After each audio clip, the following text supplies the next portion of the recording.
the roots, he let the beats build, bitch. And we never switch. Even if I'm rich, I'll be broke like I'm Mitch. Niggas talking down, but that's headed in the wrong direction. But I knock that shit out like the boxing section. Cause they can't touch what they can't see. All I gotta do is be the same me. All I gotta do is keep it G. Always be the same me. While I'm solid, boy, they can't change me. No.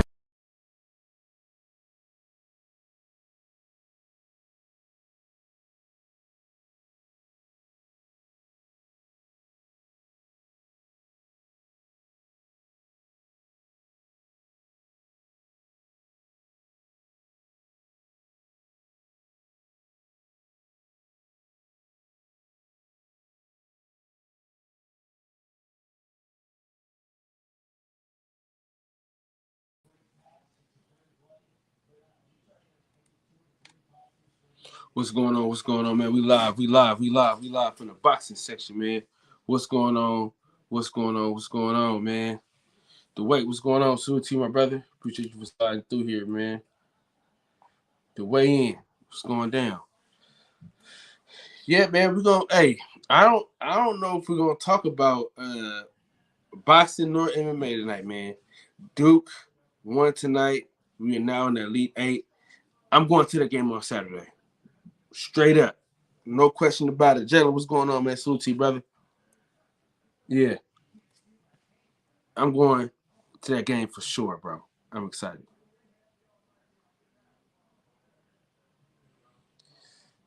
I think he needs to just be a free agent, man, and see what happens. Because he can sell everything himself. He don't need nobody, really. He needs to just sign his own deal with Showtime and go from there. Why sign back with Floyd Mayweather? You don't need him. You got Al Heyman. So you don't need Floyd Mayweather no more.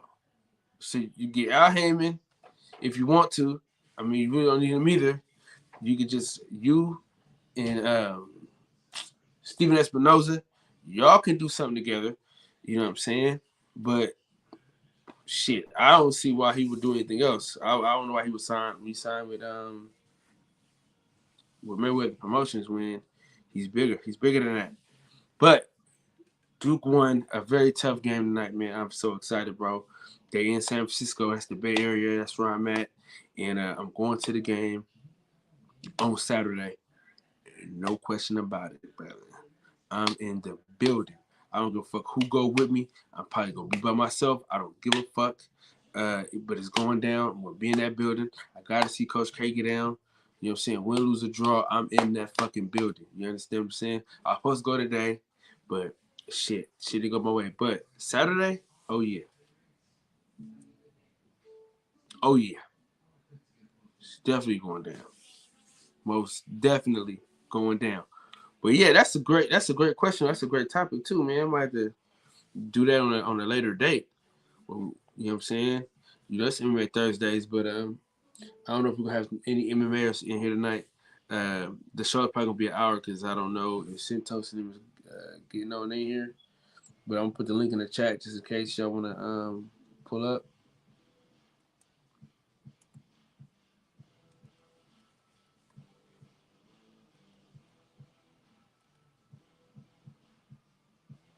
All right, the link is in the chat. Yeah, so trying to be more consistent with this thing, man, is what I'm trying to do more of. I'll be tired, bro, but shit, I'm having to push through. But yeah, I'm excited, bro. But yeah, that's a great question. I think that's a great question. Absolutely. 817, bring your raggedy ass on the on this panel. You know what I'm saying? Shout out to 817, man. He supposed to be boxing and fighting and wrestling somebody pretty soon here. We're gonna see how that shit go.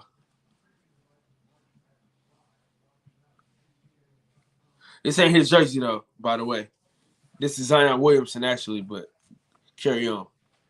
I got Jason Tatum over there too, but you know, carry on, sir. Duke Nation is motherfucker tonight, nigga. You understand? Duke Nation in this bitch.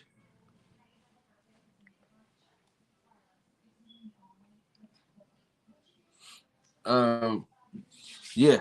Oh, we got some good news though. Richard Schaefer is gonna help Terence Crawford secure a couple of fights with the PBC. So that's cool. That should be great because they got a good business relationship, Richard Schaefer and Al Heyman. So hopefully something can come over that. You know what I'm saying?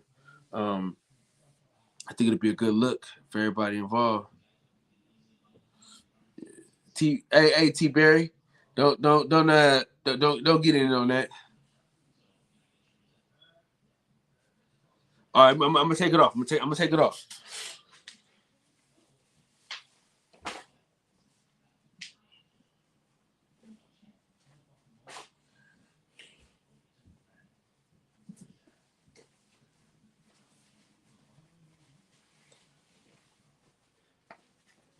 All right. Shout out to the light skinned nigga Jason Tatum. You feel me?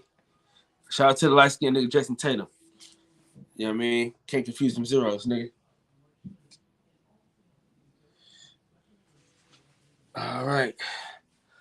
I would love to see Keith Thurman get his ass beat by Bud Crawford. That'd be great. Yeah, that'd be great. That'd be great. So that's a good look.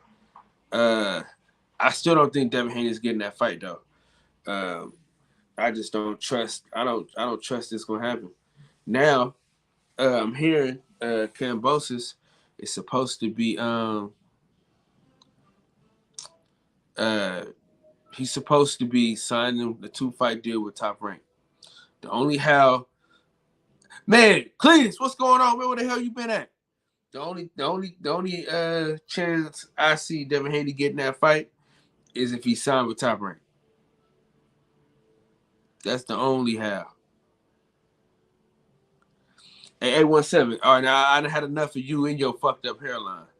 You know what I'm saying? You coming in here on your bullshit, and I'm gonna have to go ahead and finish you off.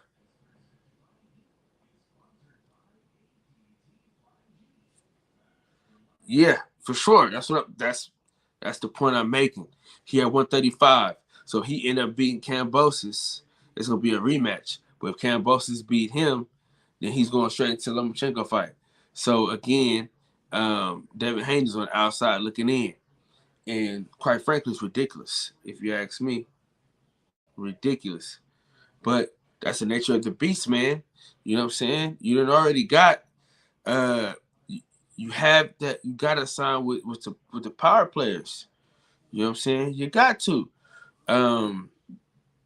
unless you're gonna go all the way independent. You know what I'm saying? And work your way up, take less money to be on top. You know, it's just hard for me, man, to see Devin Haney go through this shit. You know what I'm saying? People constantly clout chasing him. You know, using his name for clickbait and likes. And not giving him those fights. So, it pisses me off thoroughly. You know what I mean? Because he's a really good fighter that won't get a chance to show that he's a great fighter. And she's weak as hell, dog.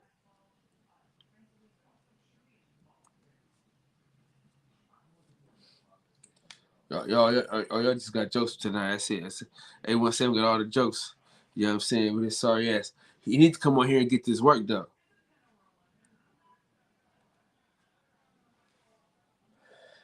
Shit.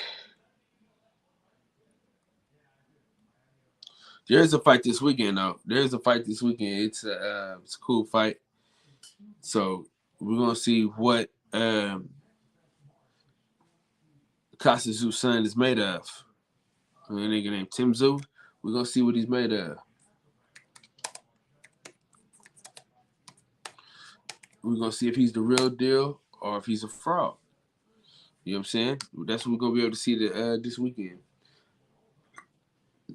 So I'm hoping to see what he's gonna do.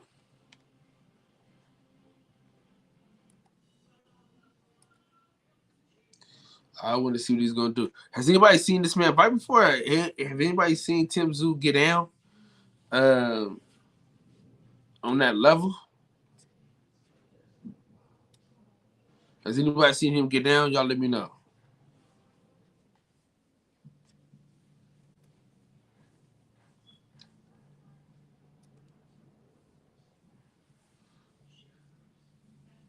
Max, what's going on, big dog?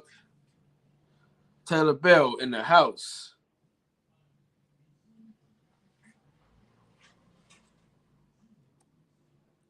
All right, Max, we got you. We got you. We got you. We got you. We got you. We got you coming. We got you covered. You know what I'm saying? Just pull on up to the spot, and we in this thing. Man. Well, yeah. So very, very excited, man. I'm excited, bro. I'm trying to stay. I'm kind of everywhere tonight, man. I'm kind of everywhere tonight. Yeah, I'm everywhere tonight, man. I'm so fucking. Y'all understand? I might change my clothes 10 times, dog. I'm so fucking excited for Duke and what they've done tonight, man. Shit. They made it clear for me to go to this game. Easy for me to go to this game. Without a shadow of a doubt, I'm going to this game. You heard? Tell him I'm near.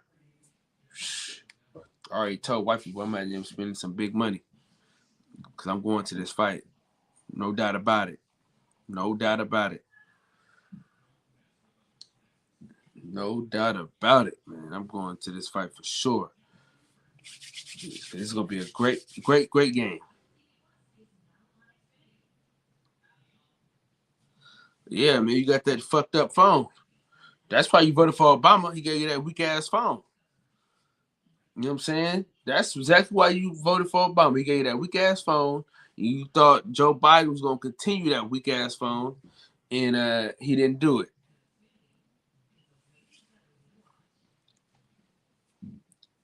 Joe Biden was supposed to bring back the Obama phones, man. He never did, man. So now 817 out here struggling to get on StreamYard because he got that weak ass phone. Somebody help. We need to do a GoFundMe to help 817 get a damn iPhone or a nice Android. You know, either one for him to help or work in that matter. But shout out to everybody that's coming in, though, man. I appreciate y'all 100%. I really do. Really, really appreciate y'all, man. For real. The sacrifices is in. Jake, man, where the hell you been at, big dog? Salute to you, fam. It seems like I'm getting some damn notifications out tonight.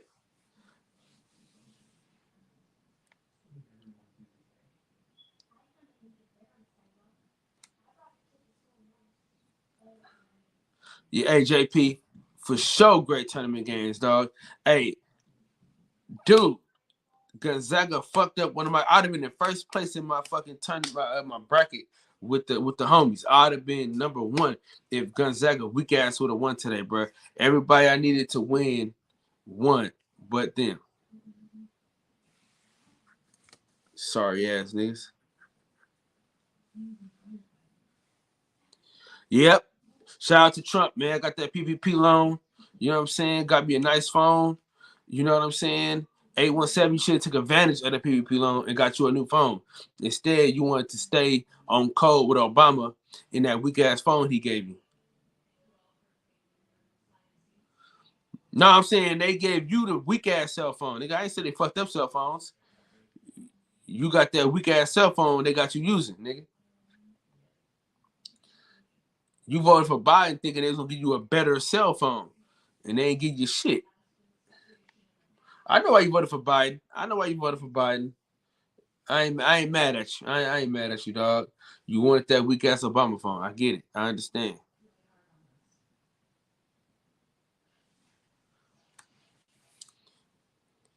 Ah, man.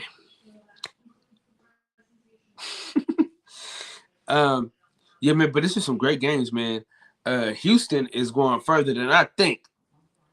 I'm gonna be real, bro. I had Houston going to the Elite Eight, bro, and now I don't know, bro. Like I had them going in the Elite Eight, Let me see. Let me check this shit. I think I'm logged in on my Yahoo, but I know I had them beaten. Arizona, but I think it's gonna beat them this bad. But they looking fucking good though. I ain't gonna even lie. Yeah, so only person that fucked my bracket up was these fucking these weak ass damn,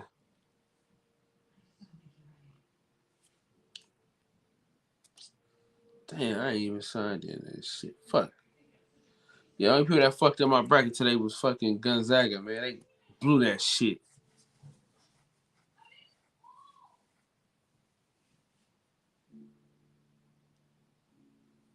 Man, them niggas been playing. Hey, listen, them niggas let me down when we played Carolina, but since then, and they let me down against Virginia Tech. But after that, them niggas been on fire, bro.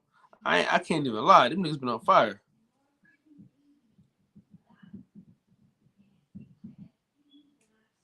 Yeah, for sure. Coach K, man, he the winningest coach in college basketball history, dog. Shout out to Coach. You know what I'm saying? Shout out to Coach K, man. Shout out to Coach K, goddammit. You know what I'm saying? I gotta get him re-hit. I'm gonna get him re-hit. Just for Coach K, man. I'm gonna get him re-hit. Y'all see Jay Will, man, you know what I'm saying? One of the greatest basketball players to ever come out of Duke.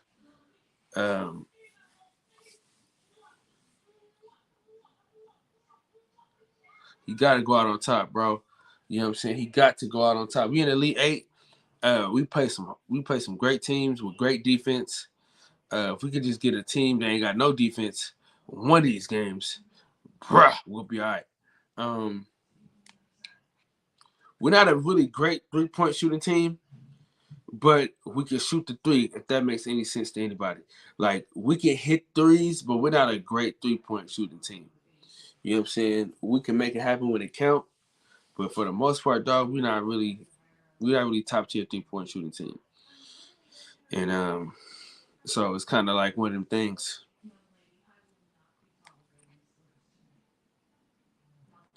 But man, I'm super excited. I know it's MMA Thursday. We're waiting on Mex to come in to talk a little bit about MMA. DJ, his job, man, they've been on that bullshit. They've been keeping my dog, man. They've been making that nigga work. He ain't been able to just slide and pull up and shit like that. But yeah, man, it's still MMA Thursday, but Duke did win today, and I'm excited. So fuck it. Let me see.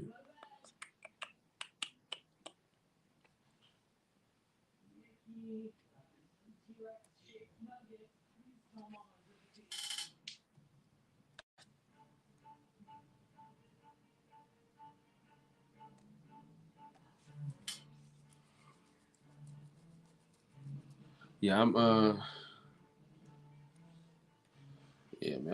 super excited. I can't even lie, man. Dude, all my kids had all my kids had on the Duke jerseys. I took a picture with all my kids in the Duke jerseys and stuff like that. Super dope. Super duper dope. So yeah, it's a good time, man. I'm excited. Very, very, very, very happy about tonight, man. Very happy about tonight, dog. I can't even express the happiness that I feel right now.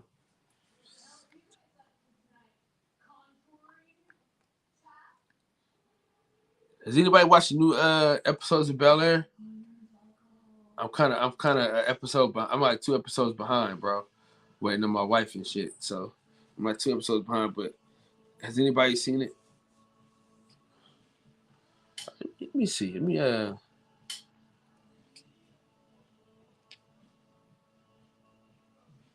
Now, that's what I'm gonna say. So I actually had Joseph Adorno on my show before. You know what I'm saying? So he supposed to be fighting Ali's long lost grandson, Tito Trinidad's long lost son. You know what I'm saying? He's like a mashup of them two dudes. And yeah, man, you gotta catch up. You gotta watch this shit, man. It's a good fucking show.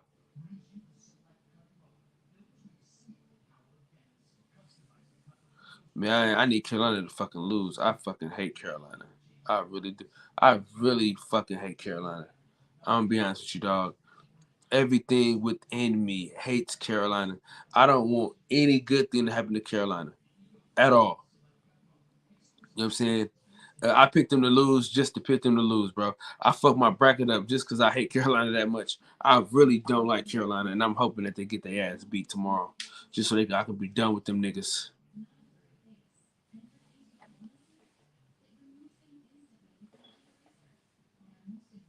Sick of them dudes, man. Fucking hate them. With T-Berry, that makes two of us, nigga. I hate Carolina's ass, nigga. I hate them motherfuckers. Hate them. Can't fucking stand them.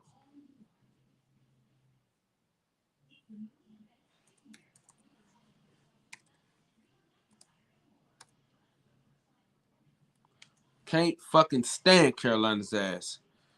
ABC, anybody but Carolina.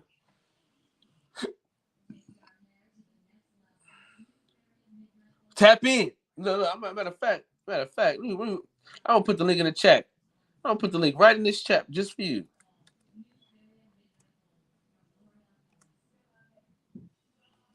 Come on and join in. Yeah, come on in. The water's fine. Oh shit. Hold on, let me see. Oh, you ready? Okay, you ready. Hey, so listen. The man coming in here tonight is the ultimate irritant. He's an American. His job is to piss you off. You understand me? He is what you call the resident asshole. You know what I'm saying? The resident jerk. You know what I'm saying? The show's best asshole. He's a great co-host to MMA Thursdays, a great co-host to MMA Mondays. Shout out to my motherfucking dog. Y'all hate him. I love him. Sometimes I can't stand that motherfucker when it comes to certain issues. But overall, a hell of a guy, man. Shout out to my dog, Big Mex, in the motherfucking house. What's going on, Mex? Yo, legendary intros all the time, Kyle. Absolutely. Hey, but we gotta start with that heel slander, though. We gotta start with that heel slander, right? We gotta start with that heel slander. Listen. The next thing I got coming in here, my boy T-Berry, I'm about to tear his ass up. Cause listen, don't come fucking with me when it comes to this Carolina shit. I can't stand them motherfuckers. So this raggedy ass motherfuckers coming in here and talking about this Carolina shit. So let me go ahead and grab all my Duke shit that I got. You know what I'm saying? I'm gonna grab all the shoes I got. You know what I'm saying? I got jerseys. Man, I hope it's us versus y'all. I hope it's us versus y'all to go to the chip, man. That's all I hope. Yeah, we're gonna beat your ass. I'll be right back. Man. Hey, what's going on, Max? Yo, what's poppin', bro? I'm chilling. Yo, man, like I'm not even gonna lie. I'm like North Carolina, my college basketball team, but a couple years back, I stopped watching amateur sports, so I can't even act like I'm into. I haven't watched one game this year including March Madness. I haven't watched no games, so. I feel you, bro. I don't watch college basketball like that. I watched the tournament. I watched some of the games in the tournament. I was rooting for Michigan because of Juwan Howard. Oh yeah. From Chicago. Yeah. But bro, because of Mike, I was always a North Carolina fan. That's where that came from, because of Mike. Because of Mike. But don't get me wrong, Grant Hill is one of my favorite players of all time too. I love Grant Hill. I just can't love Duke. That's it. Yeah, I can't fuck you. I don't fuck with Duke. Fuck Duke. No. Kyle gonna come back with his Duke draws on and his Duke hat and his Duke socks and his Duke tie. Yeah. Everybody make sure they do their exterior check. Yeah, we gonna do an exterior check when I feel like doing it.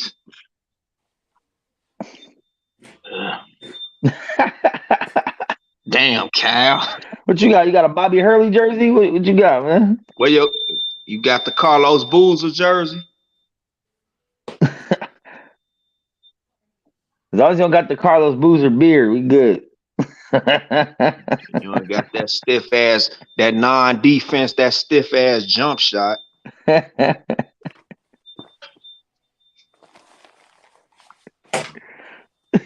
This motherfucker doing a show and tell. And I got this, and I got this. hey, showing left to right around the room so the whole room gets to see it.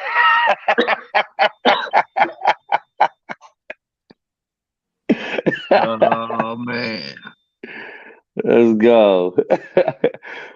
Hey, wait, y'all gotta see the names. I don't know the numbers. You gotta, well, hey, where your 33 at, bro? You got 33? Now I can respect 33. Where the 33 jersey at? I fuck with Zion too. I ain't gonna stunt. I don't. Man, Zion's been a disappointment. Yeah, he been hurt like a month. Yeah, he disappointed because that was my secondary team. I think I'm probably gonna fucking roll with Memphis. Yeah, John Morant's a fucking piece. The Pelicans was my secondary team, but I just had to let y'all know, man, that you know it's Duke through and through. You know what I'm saying? Yeah, I was surprised to see the tattoo. That's crazy. Yeah, that's crazy. Yeah, that's crazy. Yeah, hey, no, like Duke is number one. It goes Duke, then the 49ers, then the Lakers, then everybody else. I probably say that it used to be the A's, but I don't really fuck with baseball. That's not exciting like it used to be. It goes Chicago Bulls, Mayweather, and everyone else for me. That's what I said. Yeah, man. Chicago Bulls and Tom Brady. Yeah, it's crazy, man, because you're in a town that has all the teams that you need to root for, and you went outside of it. Who? Y'all got Illinois. Y'all got DePaul. I work for them. I'm at DePaul right now. I work for them. They got some of the dopest colors, bro. Yeah, I work. I'm at DePaul right now. I work for them. Okay. Then you got the Bears. That's my favorite. That's my favorite football team. Okay. Y'all got the Blackhawks. I like hockey to a certain degree. I mean, shit, y'all got the Cubs or the White Sox. I used to, when I was young, I was a White Sox fan. Now I'm a Cubs fan. Man, that's the white man's team. Who? The Cubs? Yeah, man, that's the white man's bro, team. Man, Jerry Reinsdorf. What is he? Andrew Charles, man, what's going on, big dog? Dude, don't nobody come on, man. Don't no black people like the Cubs. Bro, I'm from the west side. Listen, bro, I'm from the west side. West side is the Cubs side. It's a damn shame, man. See, just like a Carolina fan to be on some bullshit. Hey. You know what I'm saying? Just like a Carolina fan to be on some bullshit. Hey, Bulls and Tom Brady, bro. It don't get no better. And the way you feel about North Carolina is the way I feel about them fucking that green and yellow bum ass franchise. And them sorry ass Green Bay Packers. The motherfuckers who got the best fucking quarterback in the world and they ass lose every year. Hey, listen. He chokes every year. Me and you on the same page. I'm a Niner fan. I hate them motherfuckers. I can't stand the fucking Packers. Look, man. You know what I'm saying? When it comes to these teams and shit, I can see. You know what I mean? You know, this being Pops. You know what I mean? Hey, the 49ers was my childhood secondary. Oh shit! Here he comes. Hold on. Listen. Now, if y'all think Max gets on my fucking nerves, the next person that I'm about to bring in here gets on my goddamn nerves. But I love this guy so much, man. It's my motherfucking road dog. You know what I'm saying? He always supported me. So I got to make sure that I always show him so much love. You know what I'm saying? But this nigga here, if y'all think Max is an irritant, this motherfucker is top tier. You know what I'm saying? The one and only. He just let where the fuck he go? Oh shit. Yeah, all that intro from that. Intro. Damn. I had the greatest intro ready to go. Man, he motherfucker bounced off. Damn. See, niggas got intros, man. Yo, I was gonna I was hoping DB was here today, man. Let me give a nigga an intro. Hold on. You know what I'm saying? Now I gotta start all over again. God damn it. So listen, if you think Max is an irritant, This motherfucker is top tier, next level troll. You know what I'm saying? I like to say he's the greatest troll I've ever met. You know what I'm saying? He can take the world's best conversation and throw it into the fucking mud.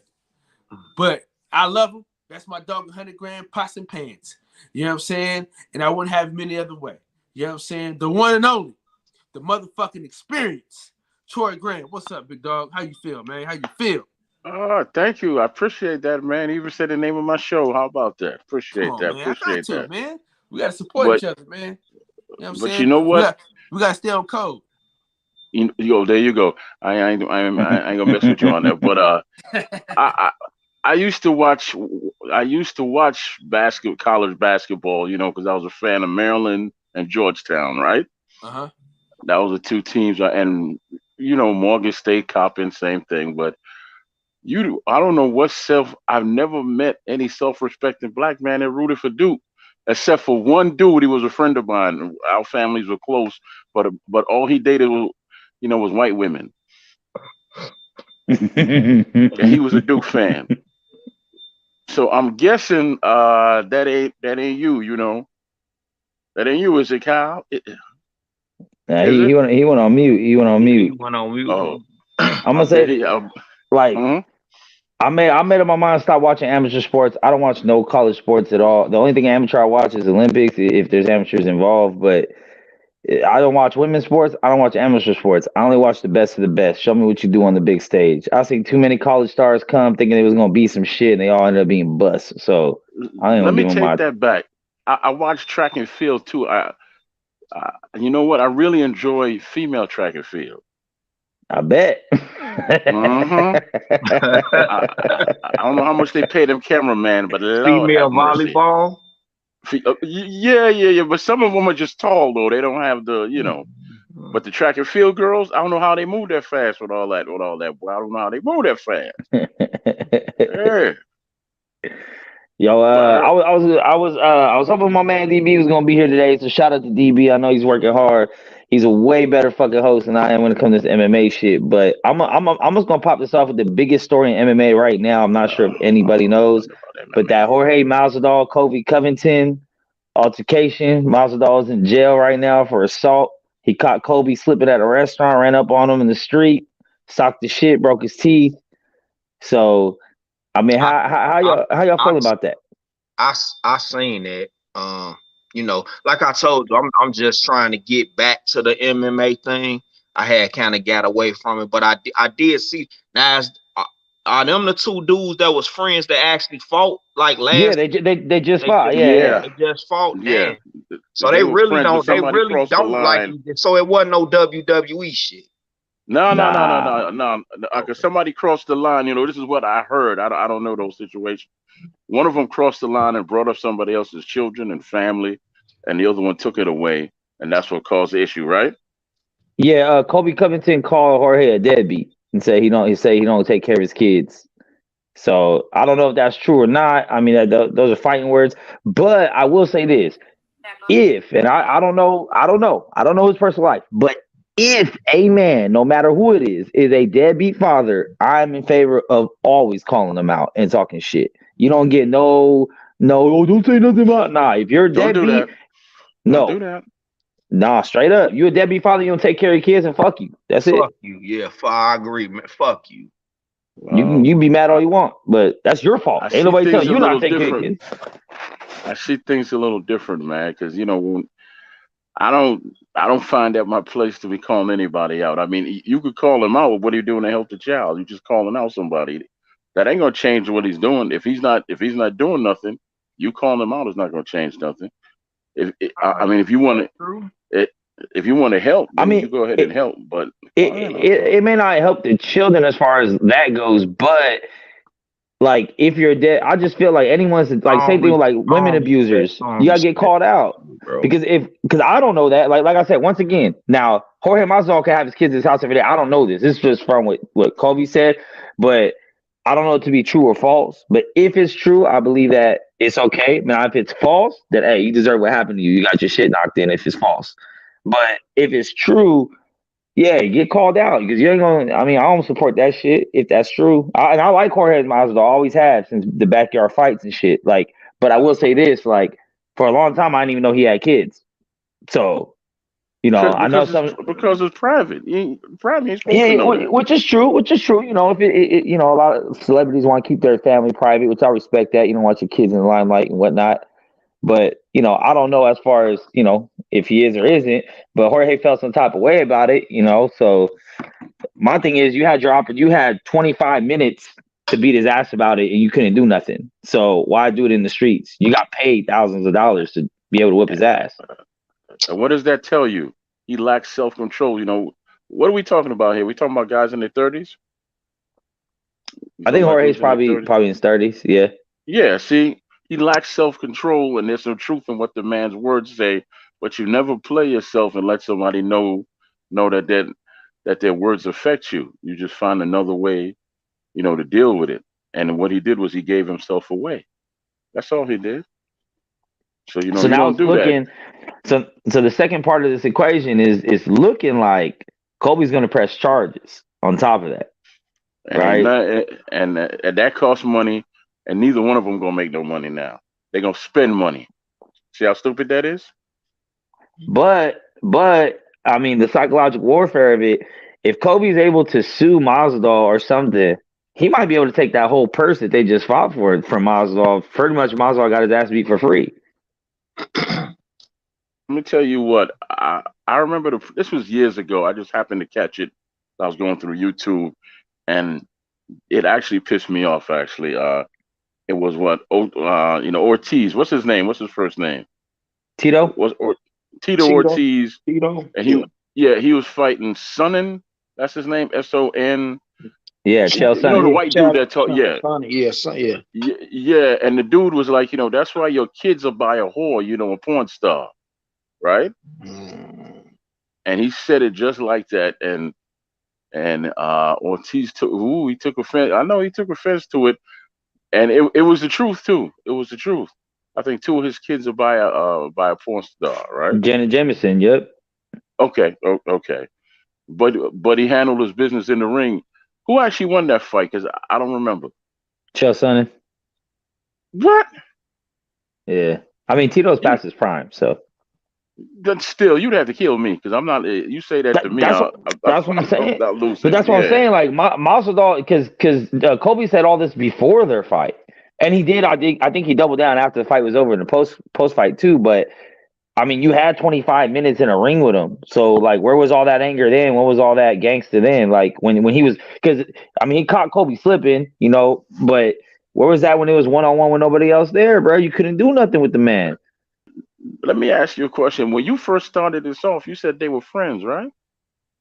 Yeah, they used to be friends. Yeah, training partners, same camp. They weren't friends because, in all honesty, if I had a friend, let's say I was a professional boxer, I had a friend for years. We were fighting.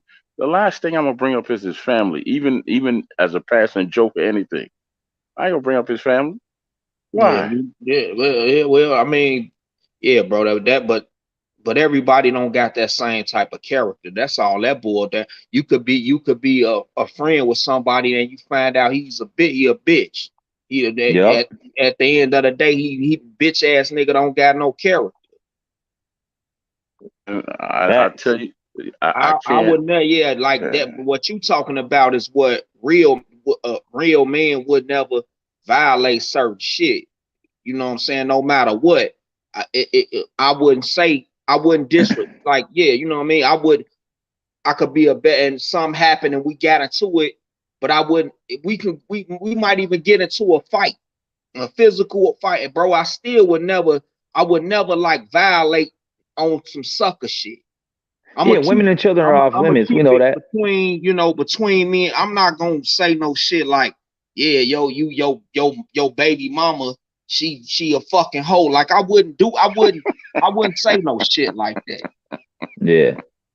But not everybody fights fair, you know what I'm saying? And I believe the original comment was in response to the pre-fight talk when Masvidal was saying that he's gonna break Colby's face and give him life-altering damage and all that shit. So then Colby was like, the only life-altering damage he's causing is to his kids because he's a deadbeat dad. Like, that's how that came off. Say it like that. I hope he didn't say it like that, man. Yeah, that's pretty much what he said. That's pretty much what he said. So, I mean, because to tell the truth, that they weren't friends then. They weren't friends to begin with. You ain't start off as friends. Somebody was jealous of somebody. Somebody was jealous of somebody the whole time. I kind of think I hate to say it because I mean I was before recently, I'd say before the last year and a half, I was a way bigger Masvidal fan than Colby. But the way Colby's been doing his thing, I mean I can't hate on the man. But I think it was kind of Masvidal kind of hating on Colby, that Colby got all the limelight, these championship fights. He's getting a lot more. He's getting plugged. But supposedly the beef started from Colby not paying one of the trainers or something, from their camp, which is why he left or some shit. So.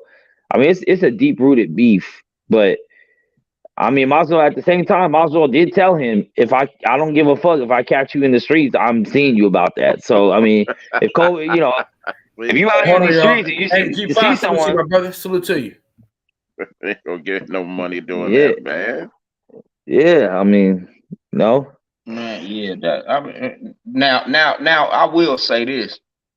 I might not respect. I wouldn't respect no dude that don't take care of his kids. But I'm not gonna put my hands on you because that shit don't got nothing to do with me.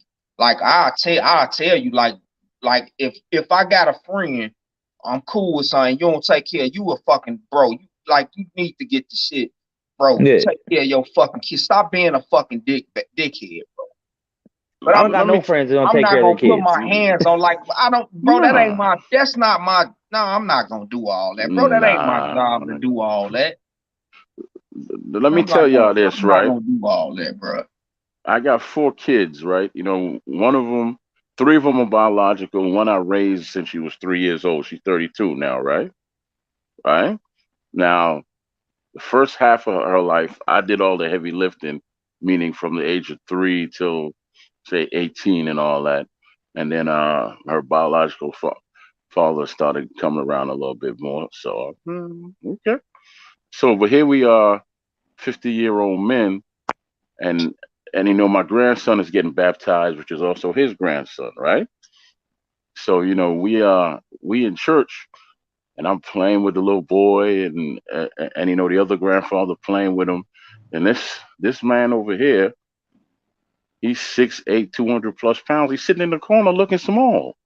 So I called him over and said, what's up? And he's like, man, I just want to talk to you outside real quick. So he's like, look, I want to thank you for doing everything you did, man. It's just that I don't know. He's like, to tell you the truth, man, I don't know how to approach you, man, because you did everything that I was supposed to do. And I feel, I don't have anything against you, but I'm kind of, I'm kind of hesitant.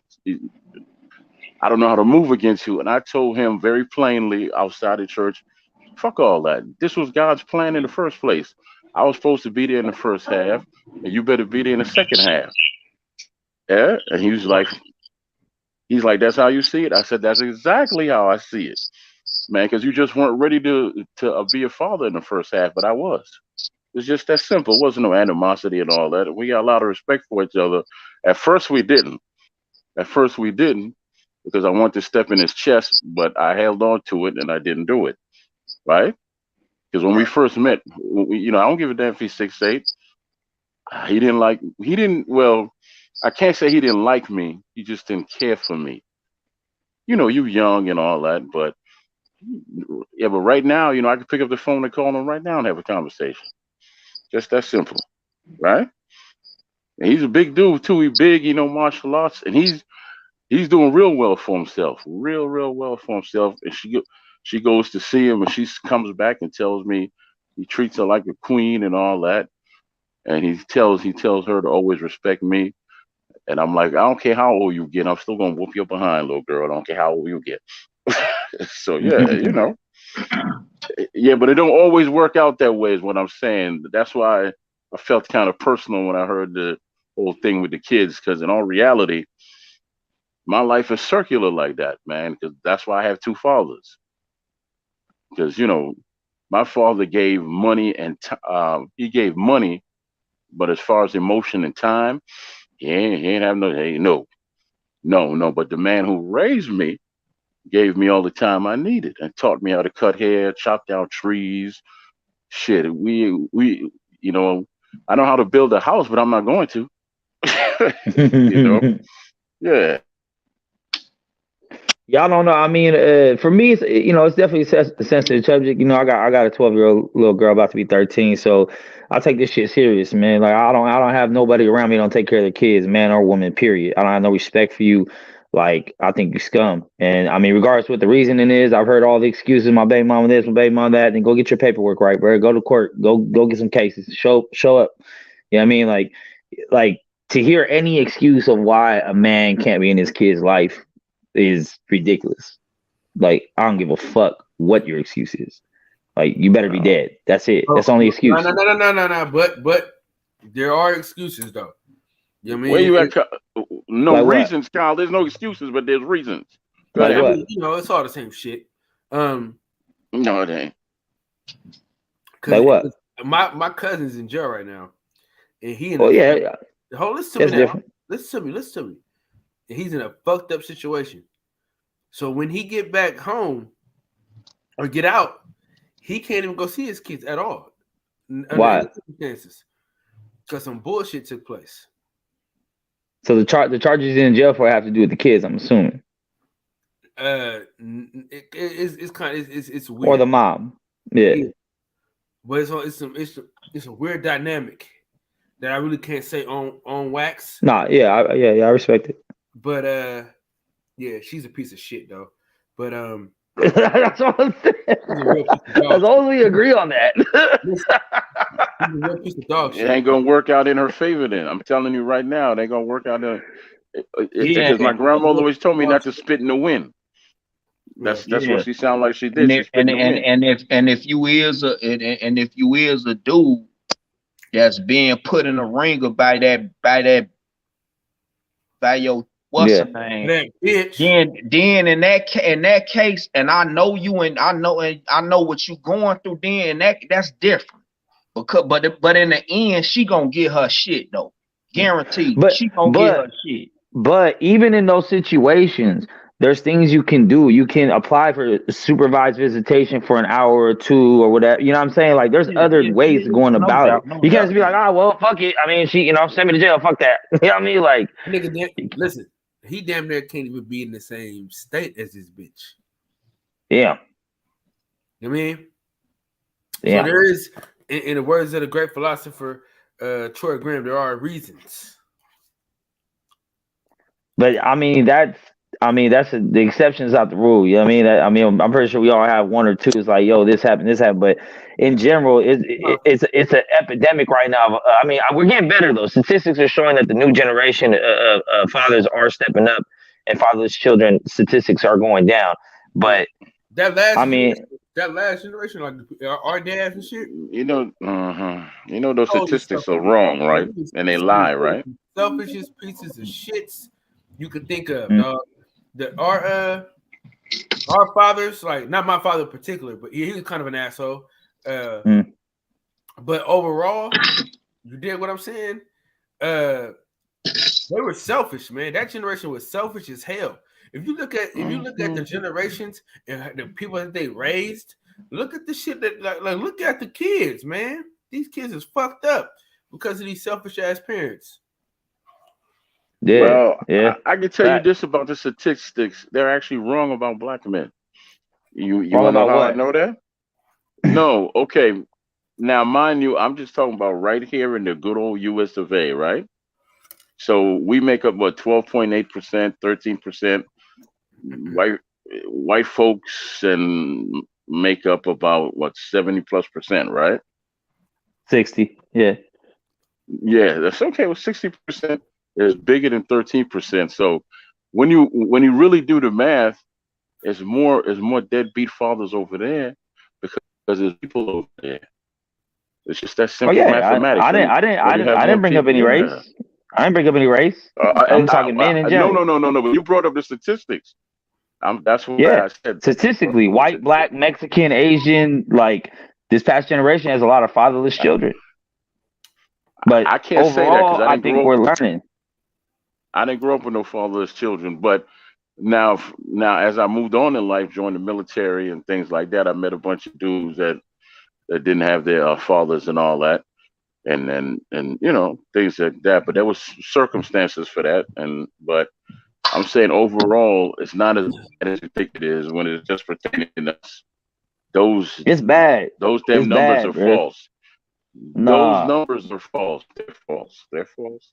I don't know. I don't think so. I mean, I'm pretty sure they're not deadly accurate, like to the number, but they're in the right range for sure. I got you. Well, you know what? I can only go by what I see, because I had the same conversation with Pastor, and he went. I said, well, first of all, you could take me back as far as my grandfather, and there was always somebody there.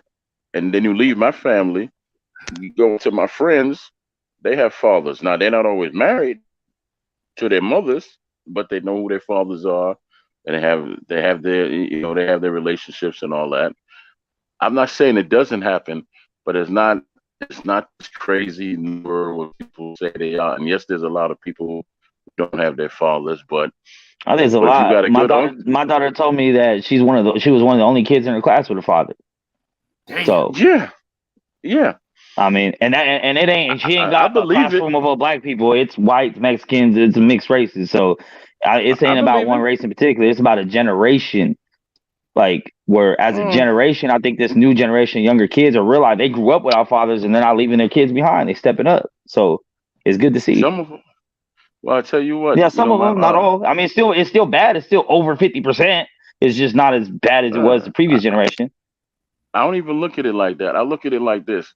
If your biological father's not there, but you got a good uncle and he steps up, or you got an older cousin, somebody in your life that'll guide you, then that's a man.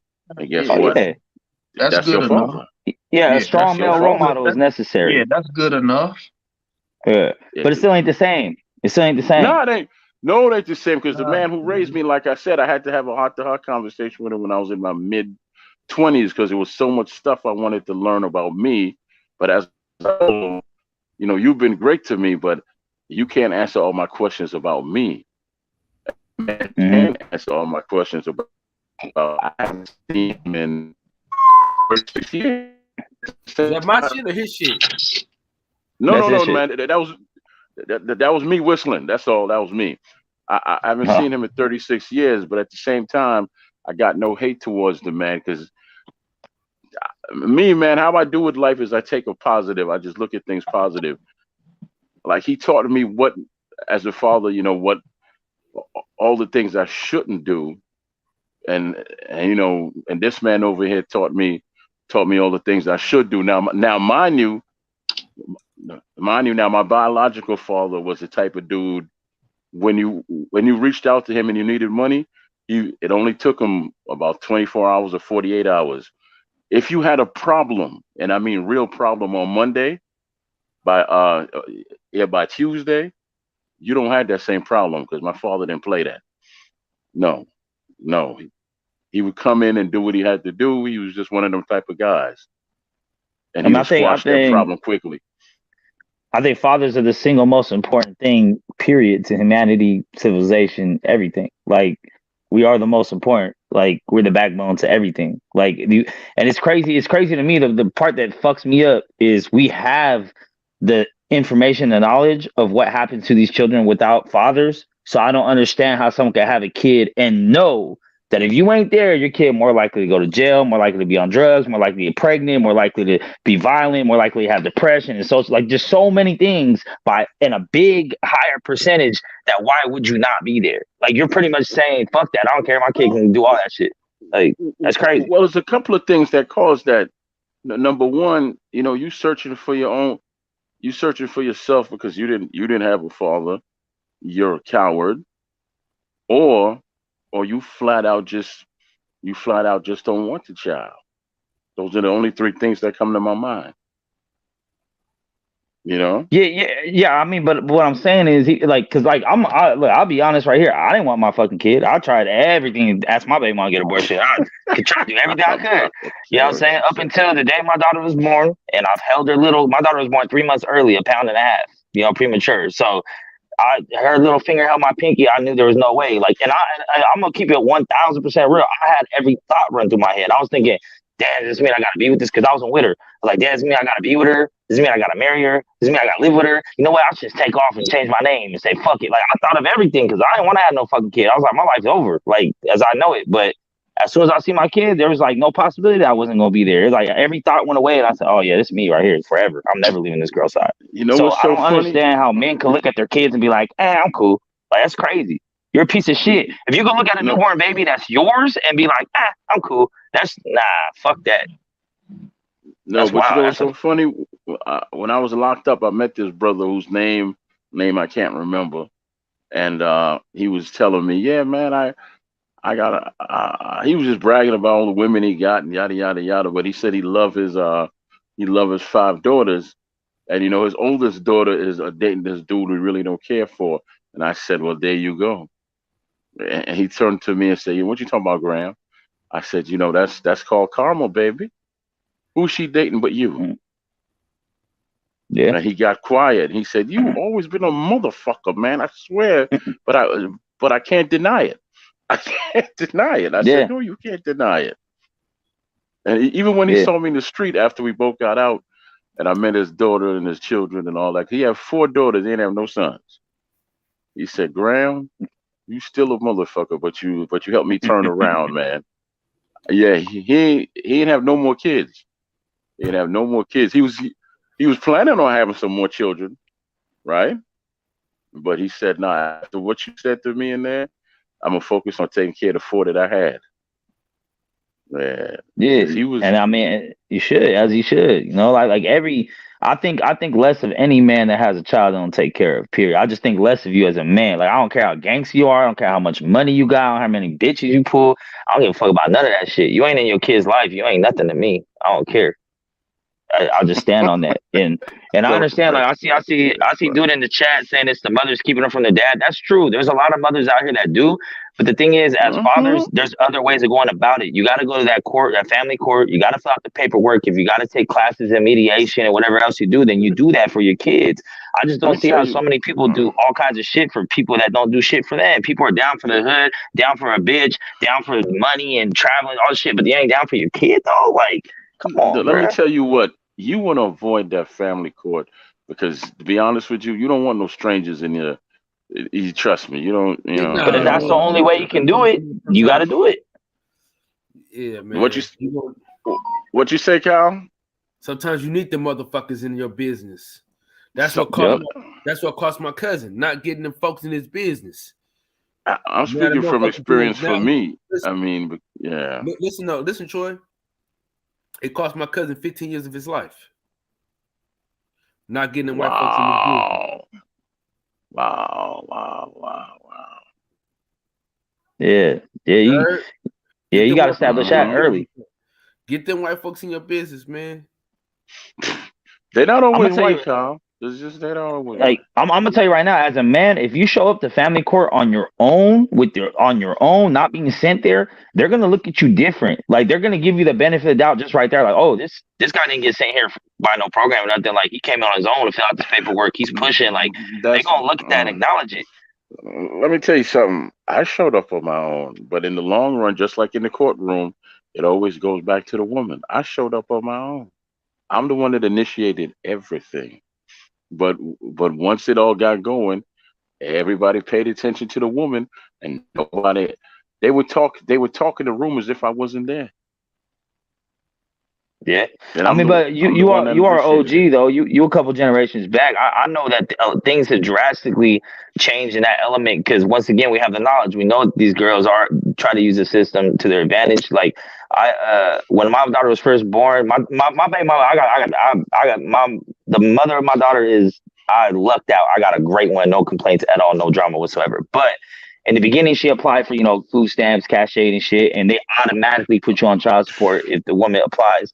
So I had to go down to child support office. I remember walking up in that shit, and it was shit saying it's a privilege to be a father. Oh, men this, men that, and it was like you could tell it was slanted against us. You could tell like the pictures on the wall, everything. And I went off on them motherfuckers. I thought, why you just shitting on men? Like there's women too. Like it's two parents to this shit. It's a privilege to be a parent, not a father. Like what you mean? And I swear to God, you go there right now, Salinas, California. They changed all the walls. It says parents this, family this. It's both now. So I think this generation, they kind of getting with the times. They see what happened in the 90s and 80s and early 2000s. So I think today it's a lot easier for men to get involved, like, as long as you put the initiative. But so many dudes are just like, oh, well, that bitch is crazy. So, oh, well, ain't nothing I would do. Like, nah, that's not an attitude to have. Like, the fuck?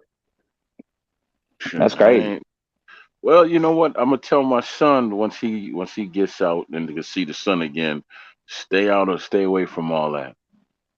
That's why I got 2 vehicles now. You can go do DoorDash until you get yourself on your feet and all that, but do not get involved in that what's it called, social service and all of that. Let her, if she want to do it, you go ahead, you let her do it. Well, I'm pretty sure she does it already. Because as I told the child's mom, I work at a warehouse and I could get 200 Pampers at a time and milk and just stuff like that, right? Wipes and things like that. So you just got to call me because I'm not the type that's going to reach out to you all the time. I'm just not. And I don't babysit. Them days are over. Don't ask me to babysit. I'm 51. Yeah. I babysit myself. And I don't babysit. Yeah, I got 3 grandkids.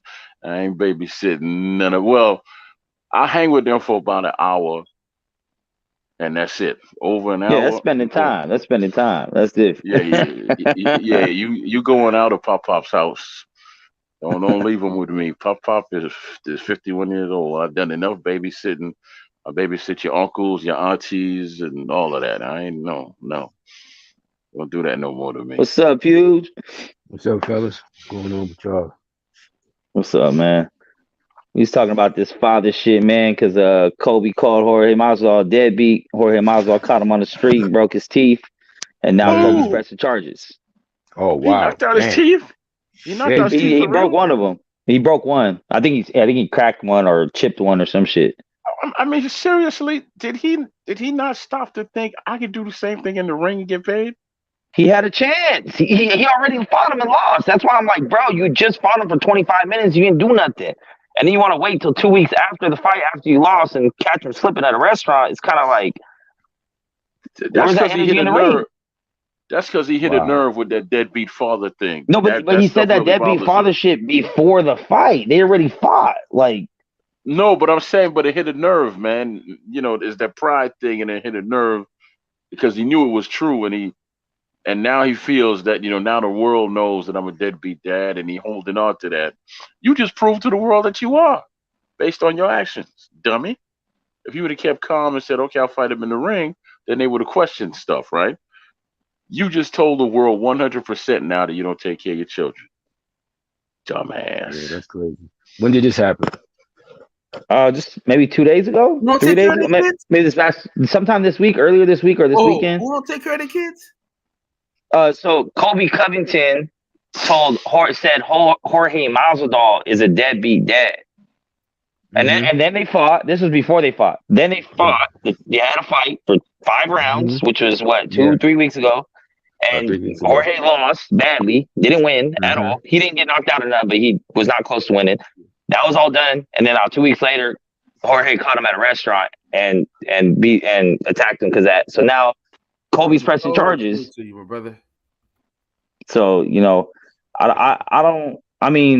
Colby's a citizen, you feel me? He's not a street dude. He don't live by the same code. We're going to talk about that code shit again and shit. Jorge's from Miami. He's a goon. You feel me? So he took the shit how he took it. But now if he gets sued and loses money or faces jail time, that's on him. He got to realize you're a professional now. You're not a backyard brawler no more.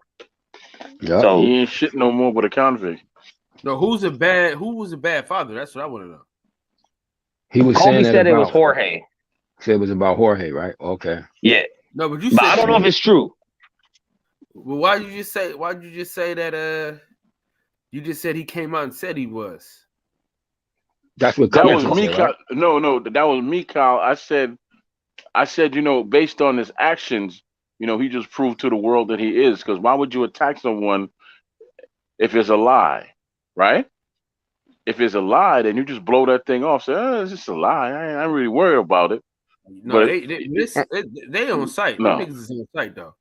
Mm-hmm. Yeah, but they fight in the ring, man. They fight in the ring and make money for who? Their families, right? Yeah, but you can't Right. like listen, man. You can't really fight a nigga like you want to in that ring like that, man. The octagon, man. You can't really get down like you want to. You know what I'm saying? You know that you can't really no. You've never seen me in Miami. Listen, where the brother at that's in the corner? What's his name? A pugilist? Pugilist. Listen, it's only dirty if you get caught. You hit people on the hips. I know how to throw that elbow. I know, back in the day, I fought with gloves that had thumbs on it. You could say whatever you want to me before the fight start, but once I get in there, I know how to take care of you fairly. I fight fair now and I fight clean, but I can remember everything you said to me, and I use my head on you. That's what I'm saying. Like where was all that? Where was all that rage when they were in the cage together? Exactly. Let me tell you. Exactly. A street fight. Let me tell y'all. Come on, let's be honest. For 30 seconds of each round, Jorge got off on that motherfucker. That's all the street fight is. It's 30 seconds, brother. That's all you got. Think about it, bro. A street fight ain't that long, bro. A street fight, like 30 seconds, people breaking up. True. That's true. If you remember, he cracked Covington a few times. In about 30 seconds, he kept gassing out. In a street fight, ain't no gassing out. I can get you a couple times, bang, bang, bang. Somebody gonna get in the middle of us, so I ain't gonna be tired. You know what I'm saying? So that's how it go. The street fight is different than being in that ring, man. Because Covington, all he did was wrestle. He didn't swing.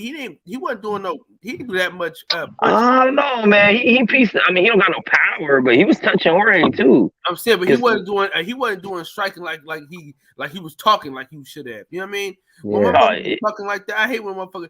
That's one thing. That's the only knock that I have on Floyd. Shout out to Troy Graham. You know I was gonna jump in and say his name. Yeah, I know, motherfucker. The only thing I didn't like about Floyd Mayweather is he stopped destroying motherfuckers. He got them brittle hands, man. Listen, no, I'm saying, but he would talk that shit as if he's finna go in there and knock a motherfucker out. You know what I'm saying? And then the last few rounds, I mean, smart boxing. I'm just saying, for me, that's why Rashad Evans, I don't really get down with him like that, because he was talking that shit to Rampage. They was gonna go toe to toe, and that motherfucker started wrestling. You know what I'm saying? Yeah. So my thing is, dog, don't talk that shit. Just say, hey, I'm gonna wrestle this motherfucker to death, and shit he can do about me wrestling. Don't say, oh yeah, we're gonna go toe to toe. We're gonna. Hey. To Colby's defense, though, Colby did say that. Colby said, you can't fuck with me at the wrestling. I'll little boy you, and he did it. So. Colby wasn't talking like, I'll knock you the fuck out. That was Jorge. He was like, oh, I'm going to break your fucking face. I'm going to cause permanent damage to your skull and all that shit. Like, he did, just not that night.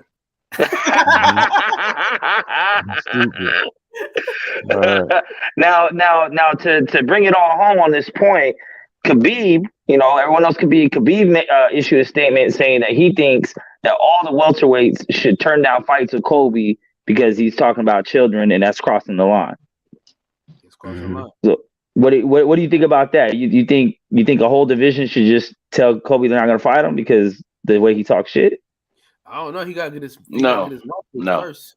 No. Kids are off limits though, bro. No. Yeah. No. But them two got a real personal beef. And when people got a personal beef, you tend to step over those lines because you don't really give a fuck because you're not liking that person like that. So with them, they have a little extra venom towards one another because of their history. So when people don't care no more, they're gonna do just that, step over the line. It's not gonna be something you're gonna see commonly for a bunch of different fighters. You ain't gonna see that too much unless it's some real personal beef. Somebody gotta really not like you to start. Adding your family members and all that other stuff in there, and I guess Troy kind of right in a way. I guess it must have touched him a little bit that he reacted like that, because you're a professional fighter. You got to try to think about your business and your brand too, because like I said, he could get arrested. Fuck up his money, man. You got to be careful about that. So if you're going to try to take it to that level, hey, you could do it in the ring. Do it in the ring. Like there's ways to get back. At somebody when you ain't there fighting. And he could have low blown this shit. Like that's only a warning. You seen it back when you seen it back all the way back to back to old fights like Muhammad Ali and Floyd Patterson and them. Like he took that shit out on them in that ring when they was calling him Cassius Clay, when they ain't respecting his name change and all that shit. And he was punishing them in the ring. Or shit, remember y'all remember when Mike Tyson fought Evander?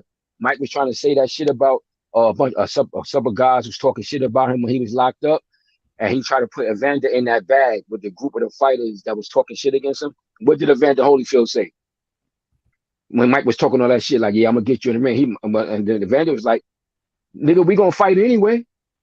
So if you feel that way, you gonna see me in that fucking ring. Do something about it in that fucking ring." So that's what it boils down to. Because you're gonna be punching somebody, you can do something about it. Why you hitting at their ass? 2, you just got to be good enough to do it. You just got to be that fucking good. You can't be talking that shit and you can't fight. But Evander Holyfield can fight, so he's like, yeah. So if I did, so what? We gonna fight any fucking way. That's why he said, all right, you got me on that night. Now I got to see you again. Mm-hmm. You know what I'm saying? They said because they've been saying that it's on site every time. Yeah. He probably thought he probably thought Jorge Masvidal was playing games. Mm-hmm. He said it's on site, motherfucker. And when he said it was on site, nigga, it was on site. You know what I'm saying? Just with my kids, I'm on your ass, nigga. So shit. And now he's in jail, and there's a whole bunch of people on his ass now. Hey, listen. He's a hero. Fool. Let me tell you this though. He's a hero. He's a hero. For sure. He's a hero. Mm-hmm. He's a hero for ignorant, yeah. Listen. All that shit that Colby Covington was talking and how he was talking shit about everybody, niggas love that he got punched out. You know what I'm saying? Niggas are happy that he's toothless out this bitch. I know I am. I'm excited. If that motherfucker ain't your hero, he's my hero. God damn it. Mm-hmm. I'm glad you worded it like that. You said he's a hero to all these niggas and because all them same niggas ain't gonna do nothing for him. Not a damn thing. Not a damn. But if he knew some black people, he wouldn't have approached them that way. He would have told them, "Hey, boy, get your shit together." Fight them in the ring. He said, "Nah, nigga, you don't get this work. You put my kids name in your mouth. You can get worked in the ring and get a paycheck." Yeah, nigga, he already whooped my ass in the ring. Nigga, I got enough stamina, nigga. I got and here's the thing, though. Like Colby's that type of dude. He's gonna still talk after this. He's gonna sue and press charges against Masvidal and win legally again. And then he's gonna talk more shit and be like, "Okay, so you punched me, you're still a deadbeat." I feel it coming. It ain't gonna stop him. Yeah. Mm-hmm. Hey, but listen. I'm excited. Mm-hmm. It's gonna take him a while to talk because he got to get them teeth fixed. You know what I'm saying? Mm-hmm. I think he got one cracked or chipped. I don't think he got anything knocked out. Colby married? Yeah. Well, he talking about no. He talking directly. He gonna take his woman now. Listen, he gonna take his woman. Hey, they say his face is fucked up right now. So congratulations to Jorge Masvidal for piecing that nigga up. Listen, I told you. He gonna take his woman, Kyle. Listen, he had a good 15 to 30 seconds. Mm-hmm. He made the best out of that 10 to 15 seconds. You understand what I'm saying? Well, I tell you what, Kyle. Listen, what I'm saying. I tell you. Okay. Boy, go ahead. The UFC fight is too fucking long. You know what I'm saying? He don't have the stamina. I'm not even talking about the fight no more. Listen, he hasn't had the stamina since he fought Usman the first time. Yeah. You know what I'm saying? Now here's my thing. The thing is, that's dangerous shit because if Colby would have been ready for it, because from what I've seen, it kind of looked like he got dope fiend a little bit. You know what I mean? But like Colby being a wrestler, it could have been bad for Jorge because if Colby would have dipped him on the concrete, that motherfucker, you know what I mean? Like I've seen dudes get dipped on the concrete on their head and it never ends up pretty, man. But like motherfuckers got brain damage, so he took a chance and he had 15 seconds to get off. Mm-hmm. And in the 15 seconds, he got the fuck off. Cause niggas is gonna break the shit up. You know what I'm saying? So you only got 15 to 30 seconds to have a good fight. You know what I'm saying? A good couple of punches. And when he got caught, nigga, he said, "Oh, this motherfucker got me good." Ain't no mouthpieces, nigga, in the streets. Yeah. Where was that at? Where was that in the bar? Yeah, it's a restaurant. No, I was outside a restaurant. Yeah, outside a restaurant. Yeah. Oh, okay. Hey, listen, ain't no mouthpieces, man. Listen, ain't no mouthpieces, ain't no gloves. You know what I'm saying, nigga? You ain't got ain't a referee, nigga, to help you, nigga, wrestle, nigga. Hey, ain't no gate.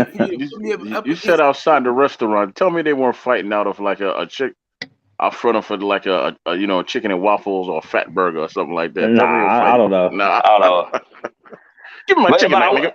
I will say this, it's just what Colby said. There's no proof if Jorge is or isn't a deadbeat or involved in his kid's life at all, or whatever the case is. But I will say this: I've been following Jorge Masvidal since backyard brawling when he used to do. I watch his videos on YouTube. He has his own channel behind the scenes shit, a bunch of shit. I've never seen him with his kids. I will say that. And I'm not saying that he is or ain't, because he could be someone that don't want his kids in the limelight. I respect that. But I can say in the past 15 years, I've never seen him with his kids. Well, not once. Didn't he kiss one of his kids at his fight?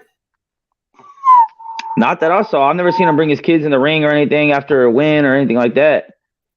Maybe he did. Maybe I missed it somewhere, but I haven't seen. And according to Colby, hold on. For shits and giggles. Hold on, let's go. I'm gonna go find his Instagram. Oh yeah, look it up. But from what Colby was saying, at least Colby got this information from Jorge's baby mama. Jorge's baby mama supposedly somehow her and Colby talked, and Colby got the info from her. So I don't know what that dynamic is. I don't know if it's a bitter baby mama talking shit and Colby ran with it. I don't know what it is. See, man, bitch, mind your business, stay in your fucking place. You know what I'm saying? Oh, here we go. Hey, mind your business, guard your life. Nah, bitch, you doing too much, man. If you Max, I want to ask you a question, man, because MMA, right? Yeah. I was set up, man. The females get a lot of respect over there, and they get it done over there. They get the good fights done. How would you set that system up in boxing, so we could get more good female fights over here? Because on a card, right, you'll see like a male champion fight and a female champion fight on the same card, right? Yeah. Yeah, but over here in boxing, you won't see that, will you? Not unless it's Jake Paul. Huh? Not unless it's Jake Paul. Anyway, let me ask you this, right? How is that system set up over there so nice, but boxing can't seem to set the same system up over here? Because too many promoters. Yeah, too many promoters, too many belts, too many politics. Yeah, because those are companies. Bellator, the UFC, those are companies that's a part of the sport, which we call MMA.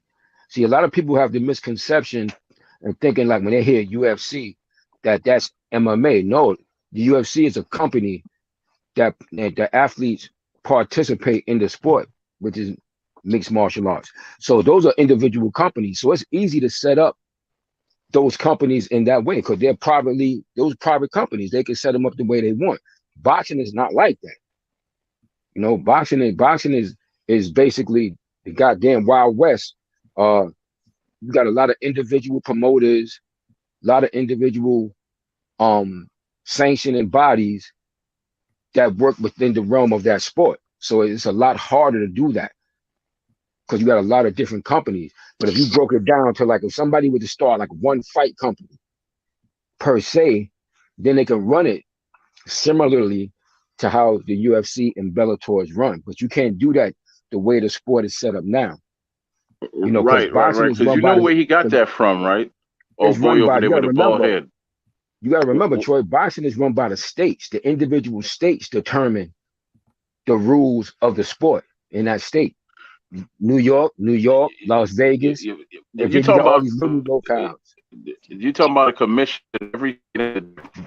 Yeah, I ain't seen none, Kyle. I ain't seen none. I ain't seen no happy birthday post or nothing.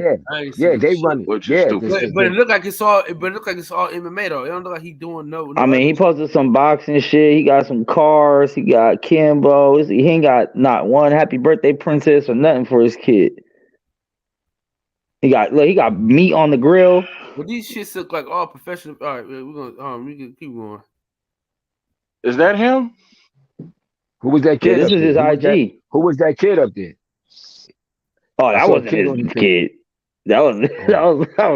That was a white kid. It's probably just a viral video or some shit. What I'm saying is that MMA is maybe he's just keeping his kid from. Maybe he's just keeping his kid from the limelight. Yeah, I can respect that. I can respect that. Yeah, no, but MMA is set up. It's set up like it was back in the day with Don King in charge. This nigga There's only one person in charge, right? Kind of like when Don King was in charge. Nah, but that was King. That was King Promotions. That's his company. No, that was his promotional company. That's not the same. No. But he ran boxing though for a while. Not the same. He did run boxing. It's not the same. No, he how's it done? That's because he had the top fighters. The other day I was fighters. Yeah, but that's not the same thing. That's not the same. I was asking Best Pews the other day, like, bro, why it ain't never been a boxing league? Because that's not the same thing, bro. Nah, it's not the same. Those are promotional boxing is not a league, bro. It's not a league. It's not a league. We've actually had a boxing league before. Yeah, we've actually had a boxing league before. But you notice it didn't do well and it didn't thrive. It didn't last. Not true. That's not true. It did well for the men that was in it. Did well for the men that was in it, yeah. It didn't thrive, man. That shit didn't drive. Well, that's because it didn't have any. That's because it didn't have any support. Because and it's not going to the way the sport is set up now. The promoters, these individual promoters like Bar Barum and even Don King when he was at his top, they're not going to support something like that because it's going to undercut them financially. You don't need them to support anything. Listen to me. I'm a firm believer in this. That's not what I'm saying. Okay. It's not what I'm saying. What I'm saying is those individuals who happen to have the most prominent positions in the sports, they're not going to support something like that because it's going to undercut them. You don't need them. They don't need them. They don't want. Those guys wouldn't want to have a national commission over them because they couldn't get away with a lot of the shit that they're doing. Because they would have to be held accountable for that. Now, that might be better for the overall sport. It might be better for the overall sport, but not for them as businessmen. They're not going to participate in that. If it would work out better because then you wouldn't have Jose Suleiman making a new belt every month. It would work out better, bro. But the boxers got to do that. The boxers got to say, "No, we not working under y'all. We not doing that." The boxers will have to do that. It would be better. That's why I asked. Yeah. Best it would, but it's never been a boxing league. The boxers have to do that. They will have to. There's never been a boxing league. It has been a boxing league, but it hasn't. Okay, then I take that back. I didn't know that. I didn't know that. I didn't know that. It ain't been no boxing league. It ain't been no boxing league. Don't listen to that shit you talking. No, it has been. That boxing league. I know what you're talking about. You know what you're talking about. If it wasn't successful, what am I talking about? If it wasn't successful, if it wasn't that shit wasn't successful, and it might it didn't exist. That's why it was a success. Successful. It did not. Let me tell you why it was a success. Who was the most successful fighter in that shit? Take a deep breath. Let me tell you why it was a success. Tell me who it. No. I'm not focusing on one individual. I'm going to tell you why. So then why it was a success because that was your first question. No, man, because you focusing on individuals. I'm going to tell you why it was a success because you got a bunch of brothers who told the mob no. They told them no at the time.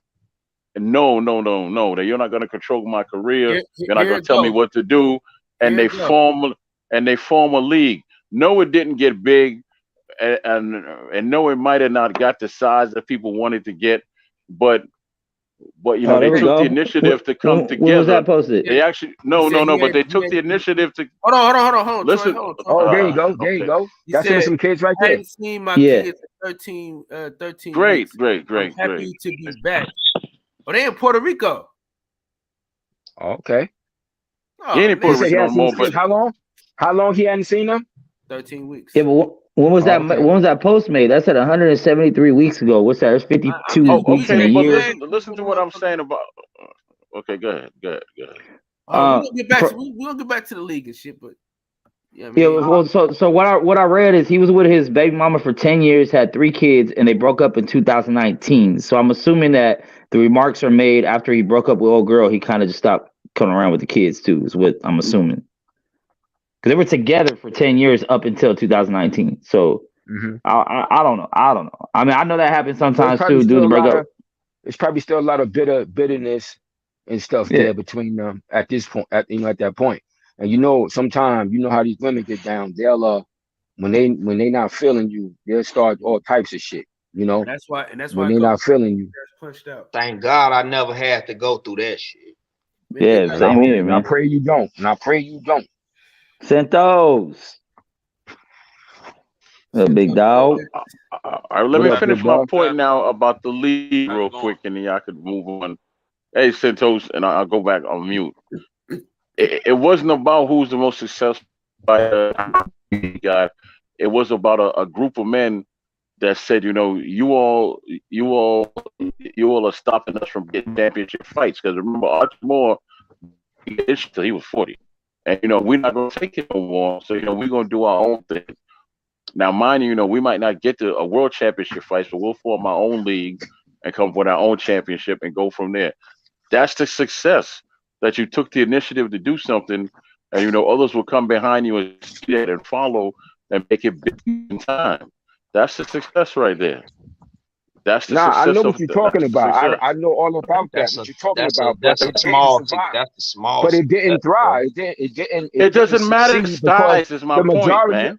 No, it didn't thrive because the majority of the fighters didn't get involved with it. That was a small group with Archie Moore. Okay, but some will and some won't. Archie Moore wasn't in it. You need the average Joe fighter to be willing to get a part of something like that. Of course, and the majority of them are not. The average too afraid to get involved in it. He's too afraid. See, then it's not going to work. Too afraid to break. Listen, it takes a very special. Takes a very special person to break away from the norm and stand on their own. You don't have a lot of people that can stand by themselves. No, that's just no. But the majority of the boxers, the majority of the boxers who make up the sport, it would take for them to be a part of something like that, a real league, in order for it to be successful. What I'm saying is, I would want him to overthrow the whole shit. Everybody, all the boxers to overhaul the old shit, not just 4, 5, 6, 10 boxers. Exactly. That ain't do nothing. That's what's going to take. Okay, well, that's what it would take. That's what it would take. I'll tell you where everybody got it wrong. A true success. To take over boxing. Period. Not just.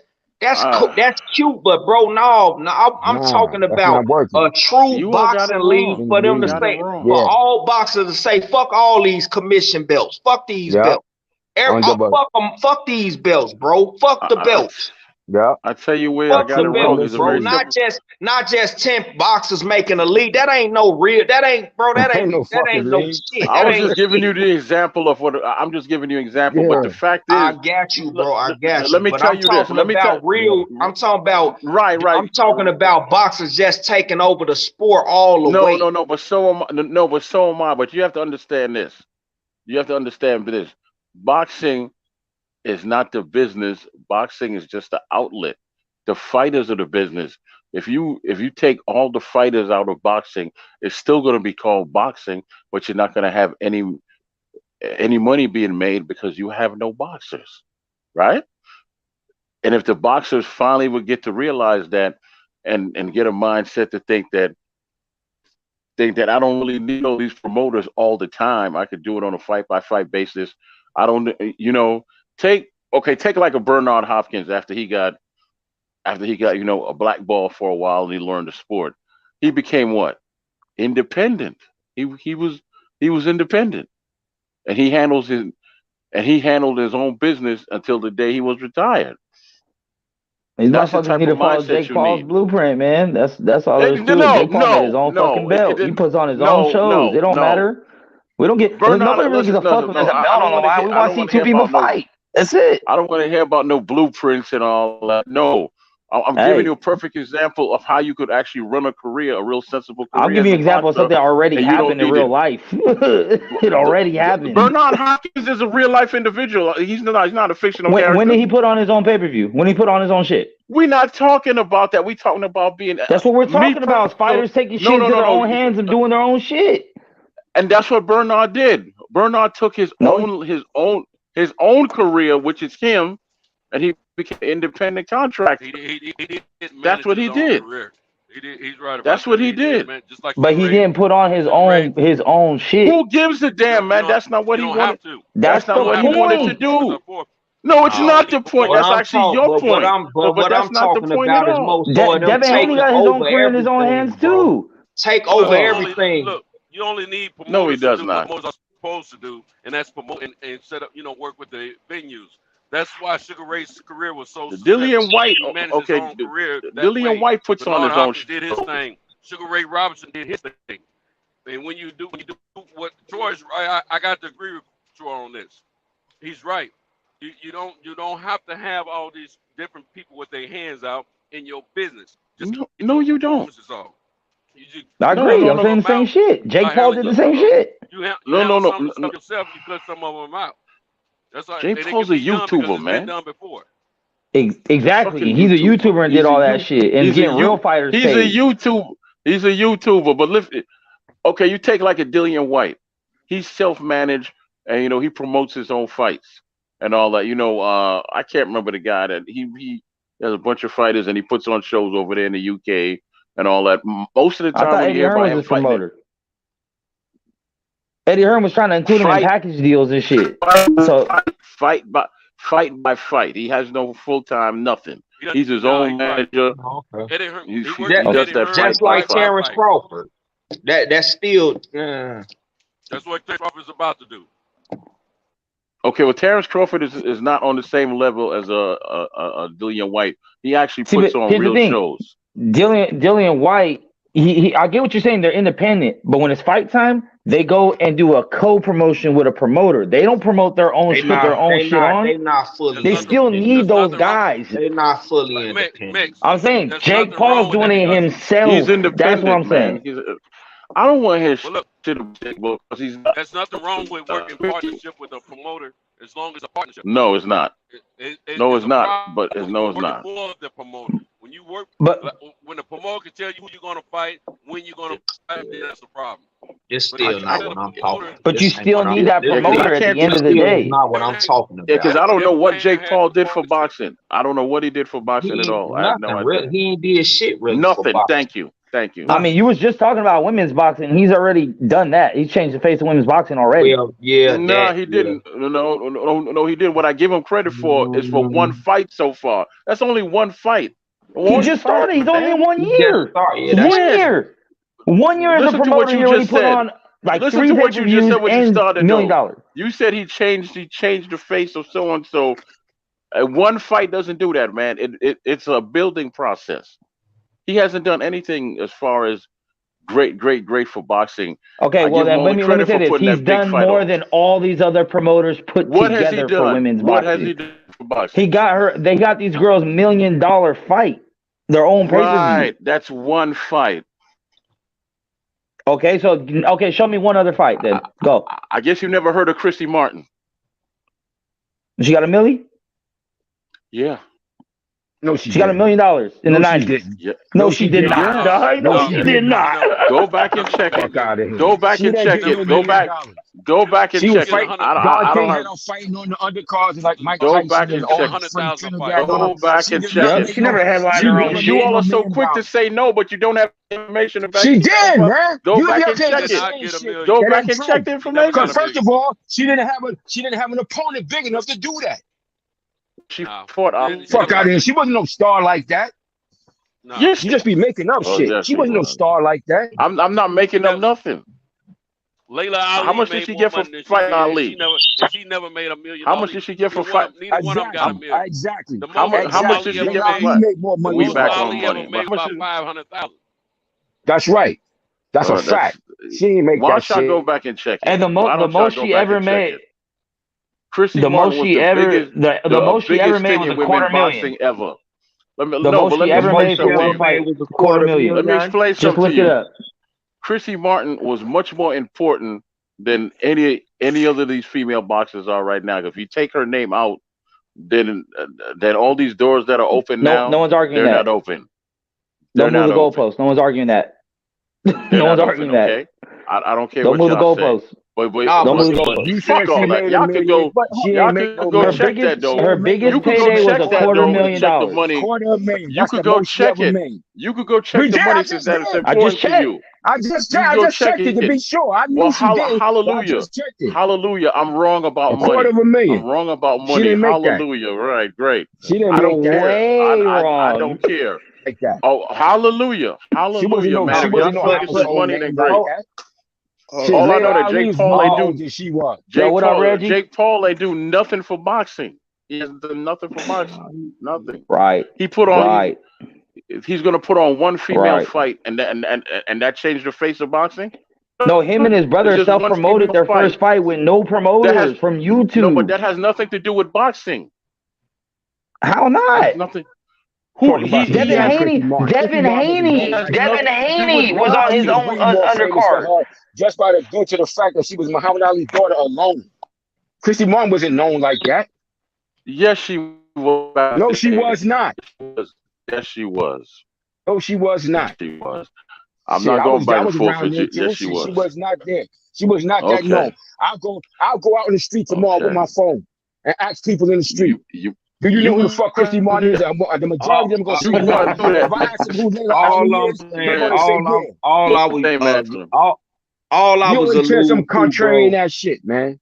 All I was alluding to. I'm not knocking nobody that's independent, bro. I'm not knocking that.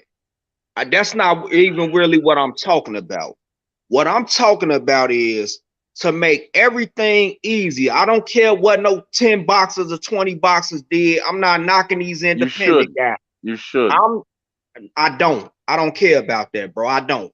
Like I said, what I'm talking about is a boxing league that make everything easier. When you have a league, it will make everything easier because you under one house, under one roof, and you ain't got no commission fucking bullshit sanctioning body. You don't need a boxing league for that. You would.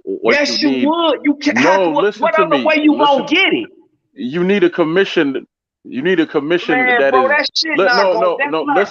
Listen. You need a commission where you know everybody follows the same rules. All other sports got the best fighting, the best except fucking boxing, bro. Every fucking sport. And I just fell in love with the sport, and I get pissed off because you're not gonna get the best fighting, the best, because this is some WWE shit. Stop the cap. This some WWE. No, you're not. What I'm saying is, even WWE put on better fights. If you get a national commission, WWE put on good shit. They on the one If you get a national commission, man, if you get a national commission where all the states follow the same rules, then you get the fights that you want. There's no dunking in UFC. You can't dunk. You can't dunk. After that, you can work on getting a union for one boxing. League, nobody can dunk. Get a union for boxing. I got a little piece of info to drop for you guys. My man,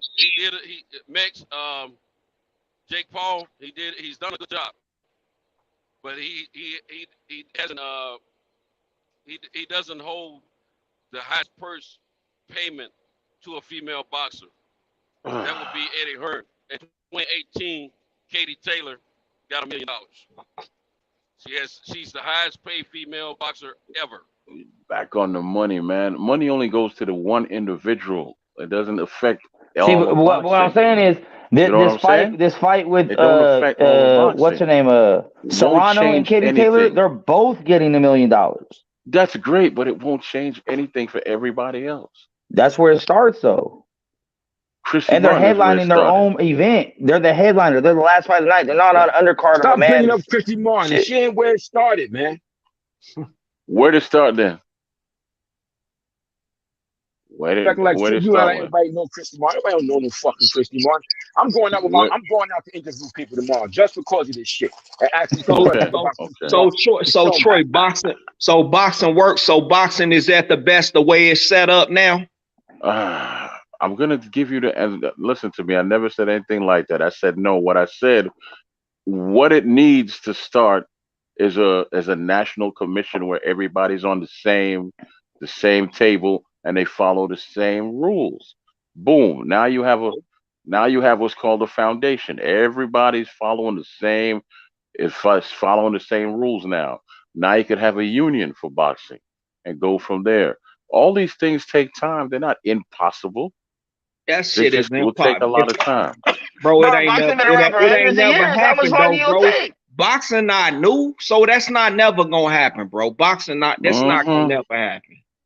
Let me ask you a question. Do you know who Joe Gans is? I'm new to this, so no, I don't. Anybody? Well, is somebody on this panel that knows who Joe Gans is? Right? I do. I went to the back. Okay. I don't know. I know exactly who Can you tell me his importance to? Can you tell me his importance to boxing? Period. Boxing just fucking pisses me off. I know that. No. Well, yeah. But can you tell me? Joe Gans is one of the all-time greatest fighters, period, in the history of the sport. But only a person who really knows the sport. But only a person who really knows the history of the sport going to know that. Joe Gans is one of the first. Is one of the first, but actually the first, lightweight, but lightweight fighter, black fighter, to be specific, winning the world championship, and he was very prominent in getting some things done at that time in the sport. Because he was living in a time when it was out and outright Jim Crow racism and shit when he was fighting. So can I tell you his importance, please? Joe Gans was the first African American champion ever. Yeah, that's what I just said. He's not the first black champion. He's the first African American champion. Yeah, I said that. He just happened to be but I'm not done. He wasn't just that. He owned hotels, he owned properties, and he owned a lot of businesses in Baltimore. I'm not done. I'm not done. Successful. I'm not done. He mentored a guy by the name of Jack Johnson. And then Jack Johnson took the same mindset, went back to New York and said to himself, I want to own stuff too. And that's his importance to the sport right there. He was the first to own a championship, first African American. Take him out the picture and I don't know where we'd be. And it ain't, listen, all the stuff people tell me. What does that have to do with what we were talking about, though? What the fuck does that have to do with what we're talking about? Okay, I'm coming back and see, and there you go trying to trivialize my point. My point is this: you got to learn how to respect history to really understand the present and then build in the future. Y'all can laugh all you want, call me old all you want, but if you take these people out of it, right? You take away Gans, you take away this one, you take away that one. Those are blocks that build up to where we are now. That's why you can sit around and say, well, I don't care about the league or the little boxing league. I don't care about independence. Let me explain something to you. All of that's important because somebody's watching. Somebody's watching, and that somebody's going to come into boxing and take a piece of this, and take the sport someplace else. Floyd came in and took boxing to where it is now, A side, B side, and all this other garbage that we're dealing with. And then it was some other people, Ray Leonard came in, he was an independent, right? And he also was a great fighter. He was another one that was independent and a great fighter. Tyson showed you the other side of it. He showed you the nightmare side of it that you might hear about and all that. But now he understands and he is who he is. So everyone, I guess my point is when you bring up Jake Paul to me, who has nothing to do with the damn sport, he's just putting on one female fight. One female fight. Something to do with the sport now. That's one female fight. Congratulations. Nah, man. That's one female fight. Y'all forget, as much praise as we give Devin Haney was on Paul's undercard. Devin Haney fights for him. Devin Haney fights. He's a boxer. I don't know what he's doing other than boxing. Because that's a fan base that he's tapping into, and that helped boost his career. Him being on that undercard helped boost his career. So the Paul brothers are very important in boxing right now. I understand they're not traditional boxers, but as far as the business goes, as far as putting on events, have shit to do with boxing. But go ahead and keep on trivializing the past. I'll go on mute. I'm talking about the present. That's the fault. You doing history lessons. I'm talking about now. I'm talking about now. Them Paul boys know what the fuck they're doing when it comes to throwing events. The reality is, the sport. They know what this sport is over 100. As the sport is set up now, as we constantly know boxing will be, shit is over 100 years old, B. Shit ain't happened yet. It ain't going to, man. Yeah, boxing is wild west. Tell you what, man. Boxing is wild west, man. I'm not. It's independent. That mindset. It's an independent. It's not, bro. It's not gonna happen, bro. But that's why I'm saying. That's why I'm saying the Paul. You have no way to prove that at all. Because they're showing that you can do that, bro. It haven't had. I don't got no way to prove it, but it haven't happened so far. Boxing is gonna be what it's gonna be, bro. It's fucking frustrating. Period. Bro, listen to what I'm saying, bro. You got somebody who just fell in love. Like I was a casual boxing fan prior to January of last year. Casual. My pops, I got boxing from my pops. Only sport that I got on my own was fucking WWF. Everything else came from my pops, bro. You got a casual boxing fan all my life up until last year because I was getting into it on a heavier level, bro. This shit is frustrating. This shit is bullshit. Boxing is bullshit, bro. I don't care about no independent shit. That don't mean shit to me. It's bullshit, period. You don't get the best fight. And like you say, I can't even say it's WWE because WWE gonna have the best motherfuckers. They gonna have some bullshit, WWE is actually scripted, man. It's a story that's written down. Yeah, but they gonna put the best two scripted motherfuckers up against each other, you know? Yeah, so I don't give it. It's the best scripted. So you can't compare. You can't compare the two. Of course we can't. One is fictional. One is fictional. There's a reason why MMA is lacking I hate when people say that one is scripted. It ain't fake. Wrestling ain't fake. It's scripted. I didn't say the pain was fake. I said it's scripted, which is true. But the reality is, they already know who's going to win before the fight starts. They do. It's scripted. Hey, numbers don't lie. But as numbers don't lie. It's set up. As the sport is set up, man, because boxing is over 100 years old, as it's constantly set up, currently set up. Shit is frustrating. So to try to do what we was talking about, which would probably be better for the overall sport, because it'd be governed differently. But you know, it's an independent sport, you know, and each state governs the rules of that sport done in its state. That's why we need a national commission. You talk about over 100 years, some shit that's been going on for over 100 years, as the way is currently set up, it's going to be hard to break that shit. That's why it has never been done successfully to this day. That's why you need a national commission. They need a union for fighters. It ain't like they ain't tried. They need a union. A national commission for the sport. It's not like it hasn't been tried. For the sport. It's been tried. They need a union for the fighters first. It's been tried before. You need a national commission. The fighters are the powers. If you don't have a national commission, how's the union gonna work? If everybody has their own rules, the union's gonna force state by state. That's you have it confused. That's what the commission is for. Yeah, that's the commission. The commission is for. The state commissions govern every sport. I know how it goes. I'm not talking about that. I'm talking about if you want power in the sport, you have to get a union for the fighters. So all fighters unify first. Just like there's CBA and the NBA. You know why the players run the NBA? Because their fucking voice is the strongest. The players run the NBA. If you look at the NBA. The players run the NBA. The players run. They do whatever the fuck they want. They'll sit out the whole season. Like they'll sit out a whole season. We've seen it already. The players really do. We've seen it. They don't cut no checks, but we've seen every other sport. We've seen every other sport go on strike. We've seen every other sport go on strike sometime in their history. It's not gonna happen in boxing because they're not unified as fighters. You can't go on strike. You can't go on strike in boxing. It's never gonna happen. You need it because it's not a team sport first and foremost. The way it don't matter. All the players aren't on the same teams. It's not a team sport. No, you're part of the union. You go as the union goes. That's how it goes. You need a commission, but they also have a commission that came first that actually. Okay, and you know the easiest way. Yes. And you know the easiest way to get that commission done is if all the fighters come together and say, we're not fighting until you motherfuckers do this shit. That's the only. That's the easiest way to get it done. You don't need all they gotta do. That's all they gotta do. No. You don't need all the fighters. How come it ain't? Because if all the boxers get together and say we ain't fighting, then who making money? Fuck you, I'm not fighting. Now what? Now what you gonna do? Get your old ass out in the ring and fight then. Okay, but I tell you what.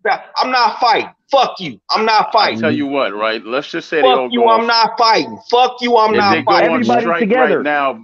Fuck you. I'm not fighting. But they don't have a foundation. They don't have a foundation. They don't have a union. Built. They don't need a union first, man. You need a commission first. You need a set of rules so the commission's gonna get around to it, right? We're gonna leave it up to the commission to get around to it. First. No, you need to force their hand. That's the point. The power is in the people, not the fucking system. You keep thinking that. It is. It's been proven in every single sport so far. How are you gonna say? All the states have to be on the same page first. Then you can work on. When you work on building a union. Because if all the states are not on the same page, the union can dictate what the union is just for the players. It's not. Listen, you create the league. You got to change the sport. You got to change the sport first before you help the players.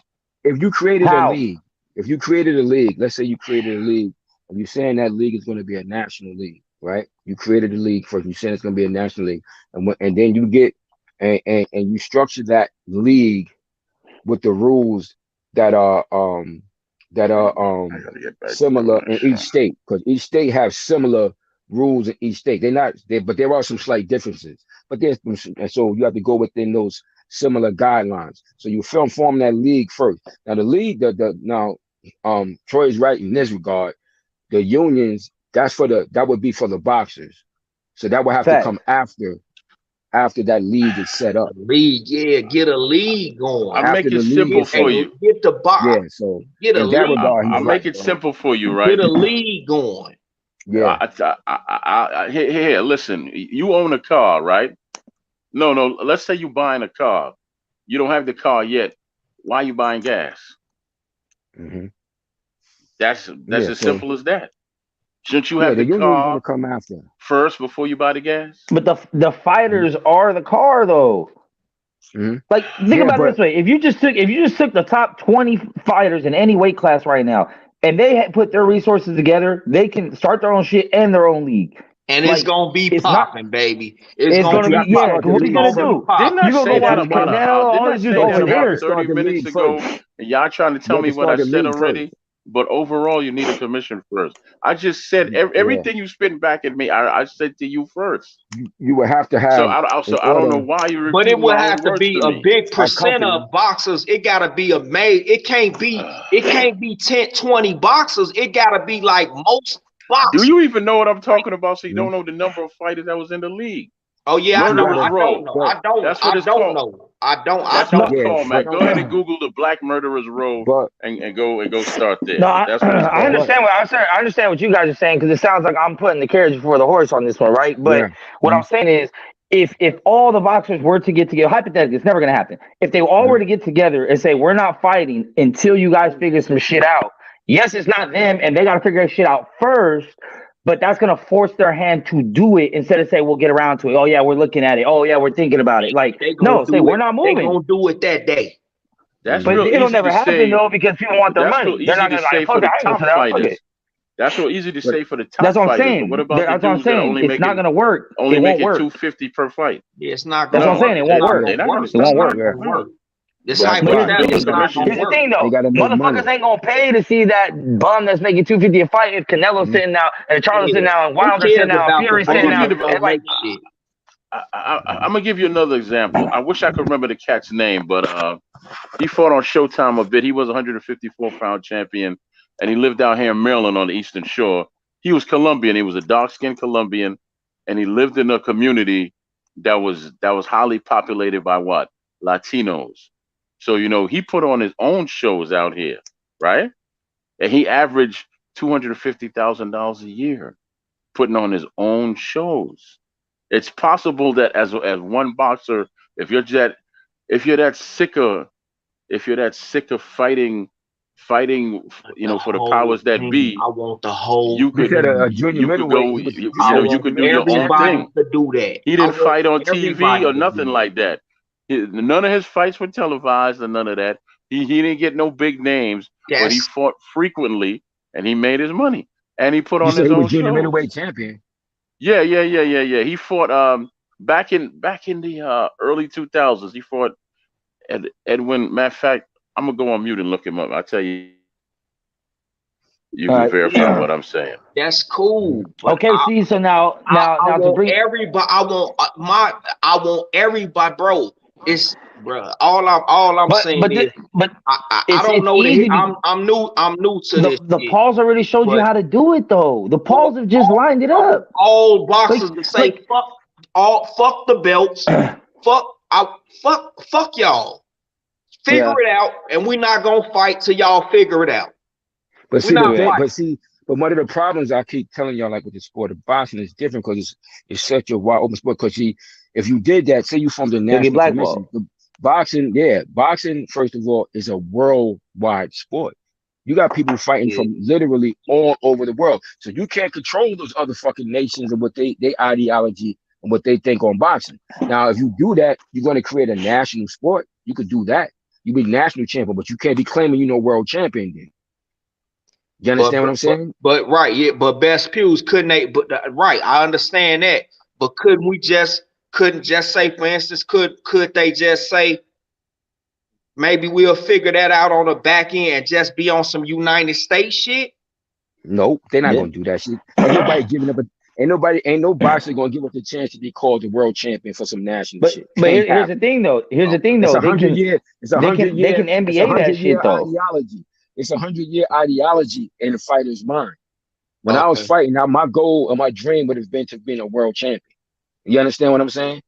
Right. Not to be no fucking national champion. That's amateur shit. Right. You want to win a national. But what I'm saying is, but when you you want to be a world champion. See? Even do an NBA. Even in sports here in America, like the way you break it down, Best Pews, like, bro, boxing is just a different thing, bro. We can't really compare. Boxing is not like the NBA or NFL. It's just not. It's just not. No, but here's what I'm saying though. Here's what I'm saying. They can be. Let me just say this real quick. When you look at a sport like football, American football. Now, when you look at American football, and we have like the biggest championship game at the Super Bowl. Yeah. Now, people generally look at that as like a world title. Yeah. Generally speaking. Yeah. But this shit is every team is in America, yo. Ain't no fucking team. Now, baseball, they could claim that shit because they got one team that's non-American. You got the Toronto Blue Jays. You used to have the Montreal Expos too, who no longer in existence. Right. So they could claim because that one team is not in America, which is right on it, which is really damn near. Canada is America, basically. You understand what I'm saying? Right. They can claim that they're world title. Now, you look at the Super Bowl, most people consider that shit to be a world championship, but it's really a national title. That's why it's called the Super Bowl. They don't say for the world championship of football. It's called the Super Bowl. But they push it as that's a world championship. Because American football is played here. In the United States of America. So it's not, technically speaking, all the world champions, they're not world champions. Here's my argument to that, though. Here's my argument that it's a world championship because the best athletes of the world go to that league.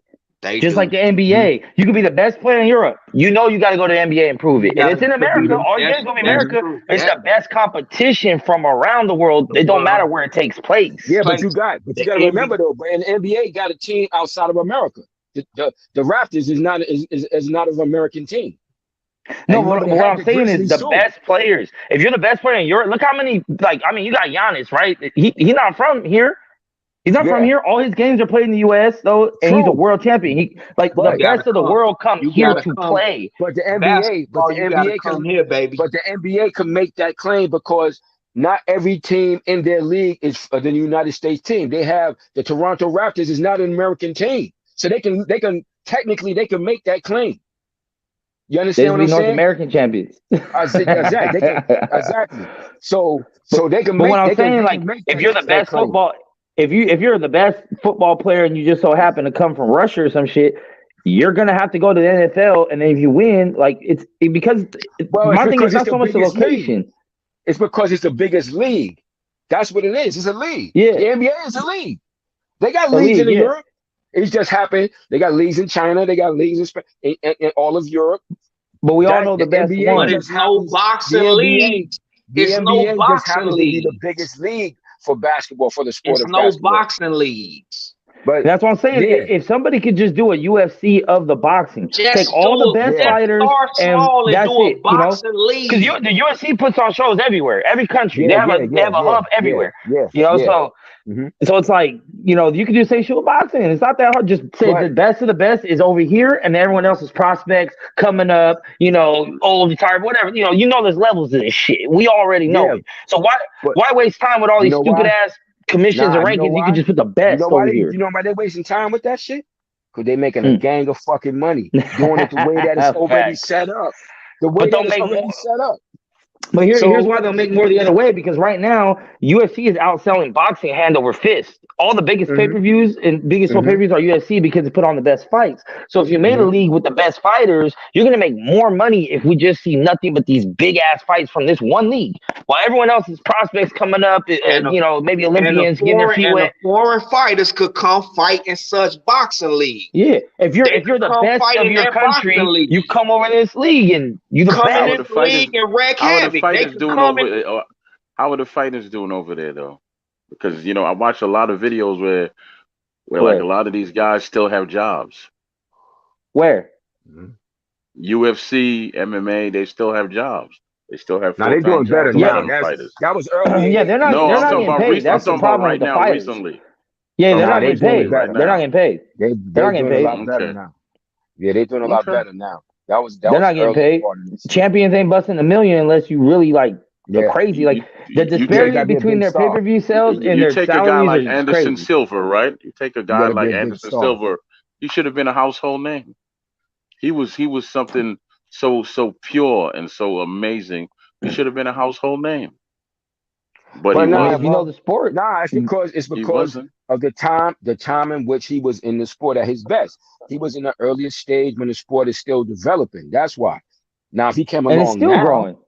If he came along now, it would be different. But he didn't get the push. The point is, in 10 years, UFC is going to pass up boxing. He just didn't get the push.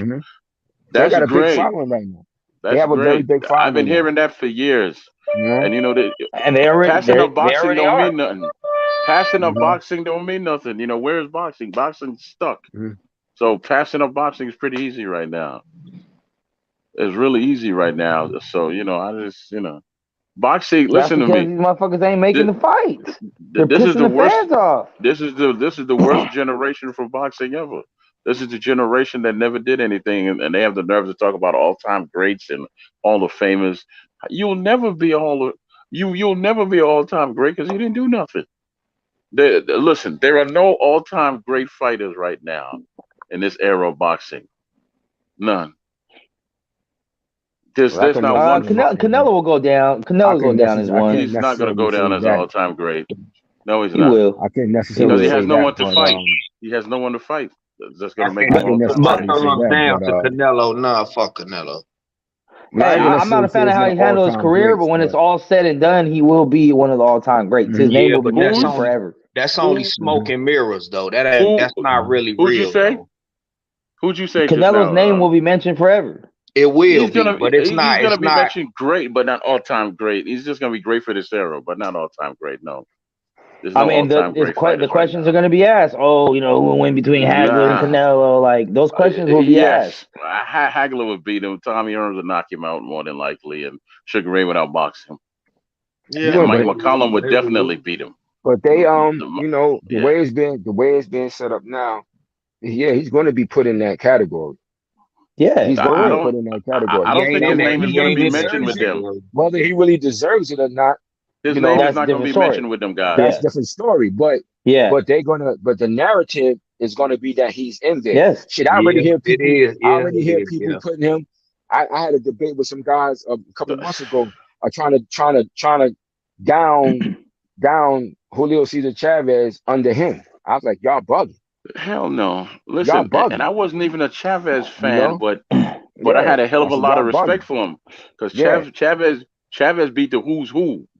He beat the who's who. Yeah, he fought a lot of fighters that we don't know, but he beat the who's who too. But you know, if you have a lot of fights in the way in which those fighters fought, of course you're gonna have that. That's any great fighter who fought over 100 fights. You ain't gonna know every fucking body. Everybody ain't gonna be no champion. It ain't supposed to be. Nah, it's supposed to be. They're not supposed to be. You know, you're gonna have some fillers in there. You got to.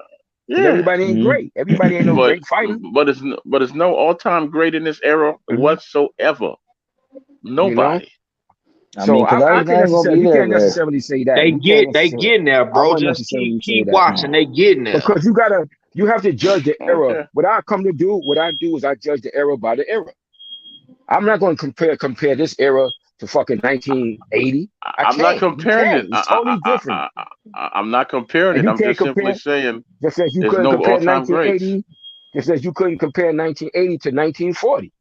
You can't. I'm just saying there's no all-time greats in this era. Each era. How could you? Well, that's subjected to the person.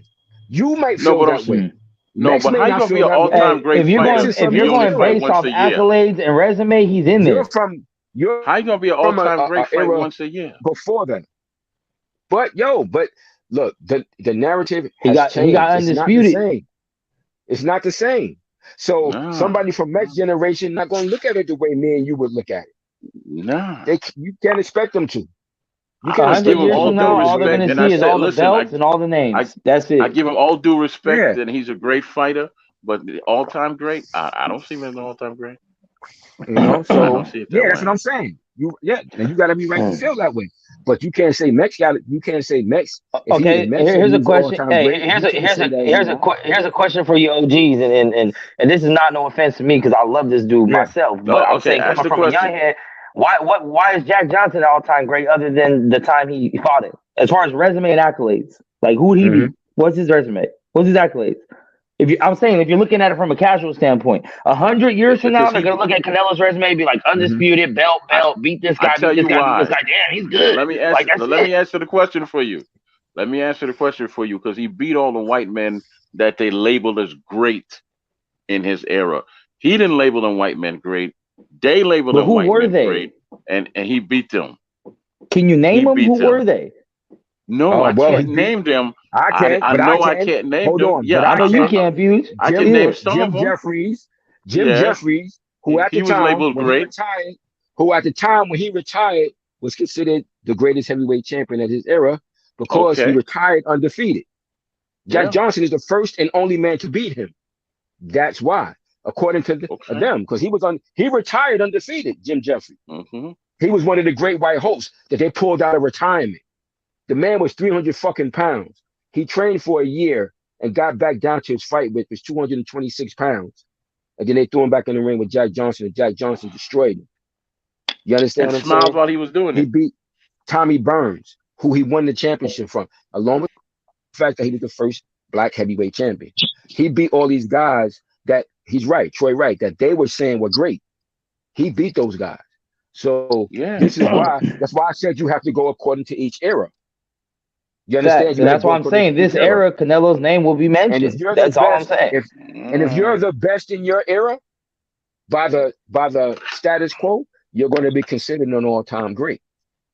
That's all I'm saying. Because you were the best in your era. Now, when you really examine it, you'll find out other things. Yes. You understand? Exactly. You'll find out other things. And that's why I say Canelo has the smartest team in boxing because they have figured out how to etch his name in history, the easiest path, cherry picking, having these easiest path. Here we go again. No one's gonna know till later. Okay, who has a better business of boxing? Okay, hold on now. But that's the business of boxing, though. When you become a champion, you're supposed to be able to, what you're supposed to do is make the most money with the easiest opposition. That's really, and that's the old school shit. I got you on that, but let me ask you a question. That's why you see, let me just say this real quick and I'll give you the floor. That's why you even see these old adages in movies like Rocky. You remember that scene in Rocky where, because this is an old boxing adage. Remember that scene in Rocky where where Rocky was talking to Mick when he was getting ready to retire, and he was like, "Yo, Mick, so what are you saying? I was fighting bums?" He's like, "Nah, they was decent fighters, but they ain't a killer like this motherfucker, Clubber Lang. My job was to get you fights that was winnable, make you the most money, and keep your ass healthy." And that's really what happens when you make it to the championship. That's an old adage in boxing. You take fights that's winnable, you make them make money, retire safe. But that's how it always. That's the old adage. Now it just so happened during that old fucking era, it was a lot of actually guys who could fight too in that era. Okay, now I'm gonna ask Mecca a question. That's your name, right? Mex? Because you said he cherry picked and has the easiest resume. I want you to name me one fighter from 160 who fought better competition than him. And I want you to name me one fighter from 168 who fought better competition than him. I want you to name me one fighter from 175 that fought better competition than him. Go ahead, the floor is yours. There is none. So how in the hell can you say his career is cherry picked and easy if you can't name nobody that fought better competition? That don't even make sense. Those two things aren't related. How does looking at someone else's resume mean that anything about this person? If you're comparing them to other people, that's cool. But who now here name this question. Out of all those fighters you're asking me about, who is on Canelo's level of fighting? Nobody, right? So Canelo's held to a higher standard. He should be fighting the best of the best, not random ass people. Okay, who is the best of the best? Because he fought Floyd Mayweather and he lost. He fought Trout and he won his first championship. He fought Laura. Mayweather made him. Remember, Mayweather made him fight Trout. Man. He wasn't trying to fight Trout. Let me finish what you think he wasn't trying to do, and what is fact is two different things. As I stated, he fought Floyd Mayweather. He lost. Is there anyone better than Floyd Mayweather that any of the people fought? Well, no. Okay. Then he fought Trout for his championship. He won. He fought Cotto. He fought Laura. It don't matter. Laura, I don't have an order. Laura, Trout, Jacobs, Triple G, and he fought Plan. It was supposed to be something special. He fought this boy here, Saunders, was supposed to be something special. And now he's gonna fight Better Beef. So where are all these easy fights? He's fighting Bivol. Where Bivol, whatever his name is. So where are all these easy? Okay, so basically what you're saying is that everybody else is fighting much easier competition because you said his whole career it was cherry picked and he took the easiest path ever. So if he took the easiest path ever and nobody else has a better resume than his, that doesn't say much about the rest of the boxers from 160 to 168 to 175. I'm not comparing to no one else, so I don't know. I don't know okay, God have mercy. If you don't compare him to what are you trying to say then? Make it plain to me. What are you trying to say? Because you said he fought easy competition. Who was he supposed to fight? Tell me who he missed. He fought Rocky Fielding instead of fighting Boo Boo Andre. He fought Billy Joe Sanders instead of fighting Boo Boo Andre. He fought Caleb Plant, who hasn't fought nobody, but nobody says, "Oh, well, who has Caleb Plant fought?" They only say that when it comes to other fighters. Who has Stroll fought? Who has Boo Boo fought? Which I get it, they haven't. But neither has Plant. Who the fuck has Plant fought? Nobody. He got the fight. So what's the deal? He chose the easier fight. He's gonna choose the easier fight every time. And what makes especially stylistically, out of his own mouth, a better fighter than Jacobs? What makes Andre a better fighter than Triple G? Out of Canelo's own mouth. He said that style is the hardest for him to fight. Okay, he said that shit on record. Fine. That's great. That's great. That is so wonderful and great. So one guy, great. He fought one guy, great. Now who else? Okay, we ain't going down that path. I was going to ask you who else has fought this guy? This guy that's so tough and so hard. No, but everyone's been ducking Boo Boo. Everybody's ducked him because he's so good, right? So that's only one guy, right? That's only one single guy. Okay, let's say I agree with you and he ducked him. You said his whole career was the easiest path. Who else didn't he fight That's supposedly supposed to be a top I think guy. everything after the second Triple G fight, I think he started being real strategic with shit. I asked you who else was another top guy that didn't fight. Charlo. Right now, Benavidez. Charlo, seriously? Yeah, Charlo was his mandatory. Okay. Charlo was his mandatory. He went and fought fucking Williams instead, or whatever the fuck. Okay. Or and who is Charlo? Who has Charlo beaten that really compares to anybody that like give me his level of competition. Who's he beaten?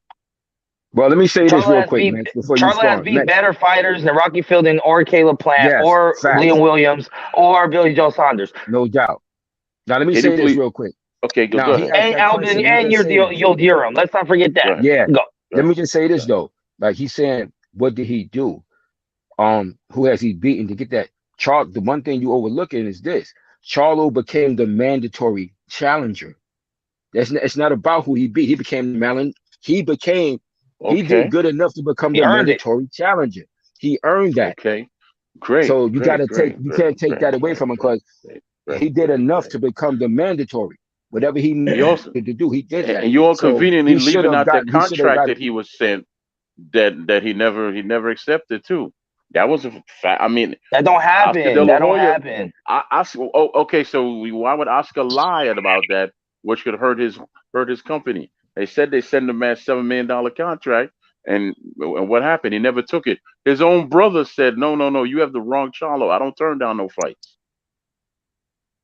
So okay, but you can't say that he dumped him. If he was offered a contract, you can't say you know boxing well enough. If that was true, if the mandatory challenger declines the offer, it goes to a purse bid. That's facts. If somehow that shit don't happen, then that's it. They tried. It don't happen. That don't count as a duck. He wouldn't have to give up his belt to go somewhere else. Like it wouldn't happen. Something go to a purse bid that was never set up. There was never a fight set up.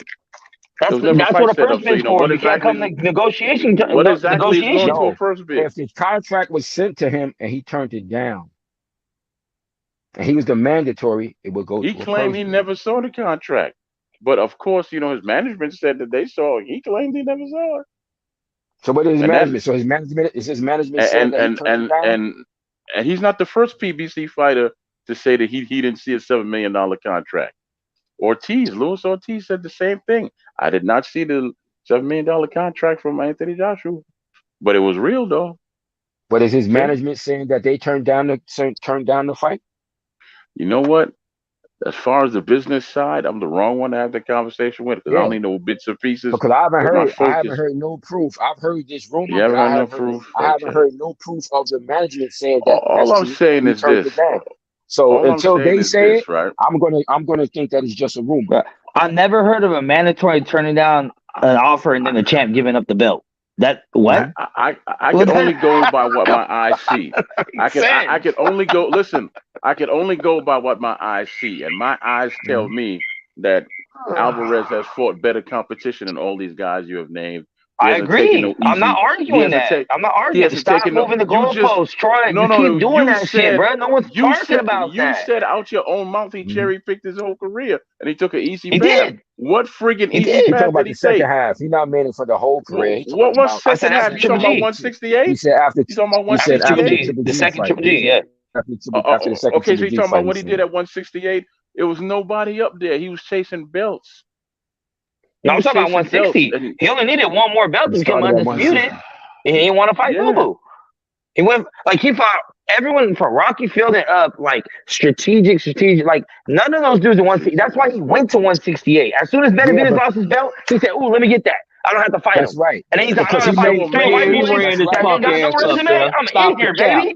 He ran his ass up. It's so amazing that his career. He didn't even think about 168 when Benavidez was champ. It's so amazing that his career is cherry picked. He made such a big deal about his career is cherry picked. But he fought the harder competition than all the people that you're saying that he should have fought. Troy, this is what you're missing. I'm not missing anything, but go ahead. He made such a big deal about being undisputed when he could have been undisputed at middleweight before that. Yep. But he chose only had one fight. All he needed was one fight. He would have been undisputed middleweight champion. and he chose to go up. I don't know what happened. I don't know what happened at I don't know what happened at middleweight. All I know that he is the first person to ever be undisputed at 168, and that would hold more weight than being the third, fourth, or fifth person to be undisputed at 160. So maybe that was his goal, to be the first. What do you mean? Don't get it twisted. Hold on. Stop right there. Let's not get this shit twisted. This super middleweight shit is a new weight class, B. Being the middleweight champion is a more it's not new, man. It's been around for a long time. Been around for more than 30 years. Middleweight championship. It ain't just the middleweight championship. The middleweight championship about super middleweight. The middleweight championship is one of the original 8. All of the original weight hold more status than these juniors and these supers, yo. Because they're the traditional. I get it. All these other weights, these supers and these juniors was made way after. I know that. So when you win any one of the original 8, they carry more status. But you're not the first to do it. He's the first to do it up there. Okay, so whoever wins the Bridgerweight undisputed is gonna be a legend. I need to know what's because I gotta do. I'm new. I gotta no joke. I gotta do due diligence. I'm learning when I'm on this stuff. I'm learning, bro. What's the because I'm learning. Yeah, you got. Hey, Puge has to break it down. Hold on, wait. Hold on. You got new. Let me get some paper, Puge. Okay, go ahead. Because you got now. You got a bunch of new weights now, but you got the original. You got flyweight. Okay. Bantamweight. And it's really not new because it's really over 30 years old. No. Okay. Yeah, but so I'm making. But nah, man, you gotta remember. He helping me out, though, bro. I'm a boxing historian, man. I know the history. Yeah, and I'm not. He helping me out. Now you got the original weight. You got flyweight, bantamweight, featherweight, lightweight, welterweight, middleweight, light heavyweight, and heavyweight. Those are the original 8. The true original 8 in the sport of boxing. Those are the ones who carry the most clout. Because those are the original seeds of the sport. Now you got juniors and they call it juniors and supers of those divisions. Now, which is either generally 5 pounds up, 5 to 7 pounds up or down. And so you got, and now you have a new weight class that's smaller than flyweight, strawweight, which is actually smaller than flyweight. You understand? So you got the juniors and the supers and all these different shit they done came up with now. You know, it's just about more ways for them to make money. That's what it's about. Bottom line, for sure. It's about their bread. Yeah, more chance, more money, man. So I'm learning, gentlemen. I'm learning. But I knew all these weight caps. But I'm saying though, keep this. If Canelo fights that one fight, he would have been the first 2-weight undisputed champion. That would have held more weight than what he did. He could have been. At the end of the day, bro, he could have been like 4-time undisputed. He could have been like 4-time undisputed. And the crazy thing for me is at the time, I felt like, I knew Charlie would have a chance, but I still wasn't in it. I would have been leaning towards Canelo at that point in that fight. Yeah, I got Canelo being Charlie right now. It wouldn't have been I easy. do too. Yeah. I don't understand why he won't fight him. He gonna beat him. I understand why he gonna beat Charlo. He gonna beat him. I don't understand because at that point, I think he stopped. Charlo fights at 160 and he will not go down to 160. We're talking about when he was at 160. But it's 2022, brother. You cannot go back in the past. So he ran away 2 weight classes. In 2022, you can't go back in the past. Shit. Oh, now here we go. Now he can't go back to the past. He beat Danny. Okay. Hold on there, Max. Hold on there, Max. So you have the power to time travel. And I thought you have the power to time travel. And do you have the power to time travel? You can laugh all you want. Do you have the power to time travel? This motherfucker gonna talk about telling us the first black champion, but when we talk about history on him, you can't go back in the past. Get out of here, bro. And there you go, trivializing what I said. This is why I need to keep my mouth shut around people like when you want to bring up history, it's okay. But when we bring up history, you can't go back in the past. Don't talk about that. Yeah, but no. At that time, I would have picked him. I was trying to give you something important in history. Charlo's not important. Even right now, I pick him. I was trying to give you something important. I would have given him. Talking about right now, because the man, that shit. because the man just asked. His name is Terrell. Why won't he fight him? I said because he's at 160. He's currently at 160. Alvarez is not going down to 160. Why should he? All Charlo got to do is move up 8 pounds. He should. He would though. He'll go back. He said all he got to do is move up 8 pounds. He said he would go down. He said he would go down to fight fucking Errol Spence if they could make that fight. So he would go down to middleweight. There is no point in him fighting Errol Spence. He gets nothing. He said he would though. Errol Spence. The only reason he would do that shit is because he think he could beat Errol Spence because he's smaller than him. That's why. But he would be wrong to think that shit though. That's not even a big fight. That fight will never happen. Okay, then we're talking about 168. Then why is not fighting Benavidez? Why is only big in Texas? Why won't he fight Benavidez? Fight Benavidez. Let's talk about 168. You know what? I'm glad you asked that because we just interviewed him. As I stated, at the time, he came out his own mouth, said he was chasing belts. Benavidez lost his belt. That's why they never fought. That's when he started chasing. That's the only reason why they never fought. That's the only reason why they never fought. He should have fought Benavidez instead of Yildirim, but he requested Yildirim. Yeah, that's Benavidez' fight right there. That's the fight for WBC. Yeah, he requested Yildirim. Did he have a belt? He requested Yildirim. What he could do? What he could do? Yildirim didn't have a belt. Yildirim didn't have a belt. Did they fight for a belt? Did they fight for a belt? Did they fight for a belt? He defended it. No. Okay. Did they fight for a belt? He defended his belt. He didn't fight his fight. So yes, they did fight for a belt. Yes, they did. Yes, they did. Well, thank you. There you go. That's why he fought him. That's why he fought him. Okay, so if that's Benavidez, he would have fought him for a belt too. No, Yildirim didn't have the belt. Yildirim did not have a belt. Okay, but was the fight for a belt? The fight with anyone that Canelo fights, it's for a belt because Canelo has the belts. Canelo's gonna fight me, it's gonna be for a belt. At 168, because he has it. At 168, at the time when they fought, when whoever the guys you named, did Canelo they fight for a belt? Okay. Yes. Was there a vacant belt that they were fighting for? No. Nope. Okay, and this guy didn't have a belt. No. So it had to be something. His last fight was a loss. It had to be something involved with a belt for him. It was his belt. That guy 168. It was Canelo's belt that he was defending. That was the only belt involved. He wasn't fighting for no belt. Like he wasn't getting nothing about fighting him. He wasn't getting nothing. I'm gonna tell you what I told Benavidez to his face twice already. If he fights Alvarez at 168, he loses. He might. He might. If there's no might to it. I think Benavidez has a lot of holes in his defense. If he goes to 175, that's where he beats him. That's where his destiny lies. Get all 3 of them belts, then get all 3, 4, 500 belts or whatever. Then you become undisputed. He's undisputed at 168 still. And then y'all can make sense. He'll retire. Canelo's gonna end up undisputed at 175 before Benavidez can get a shot at any belts. Canelo's already fighting for 2 belts, right?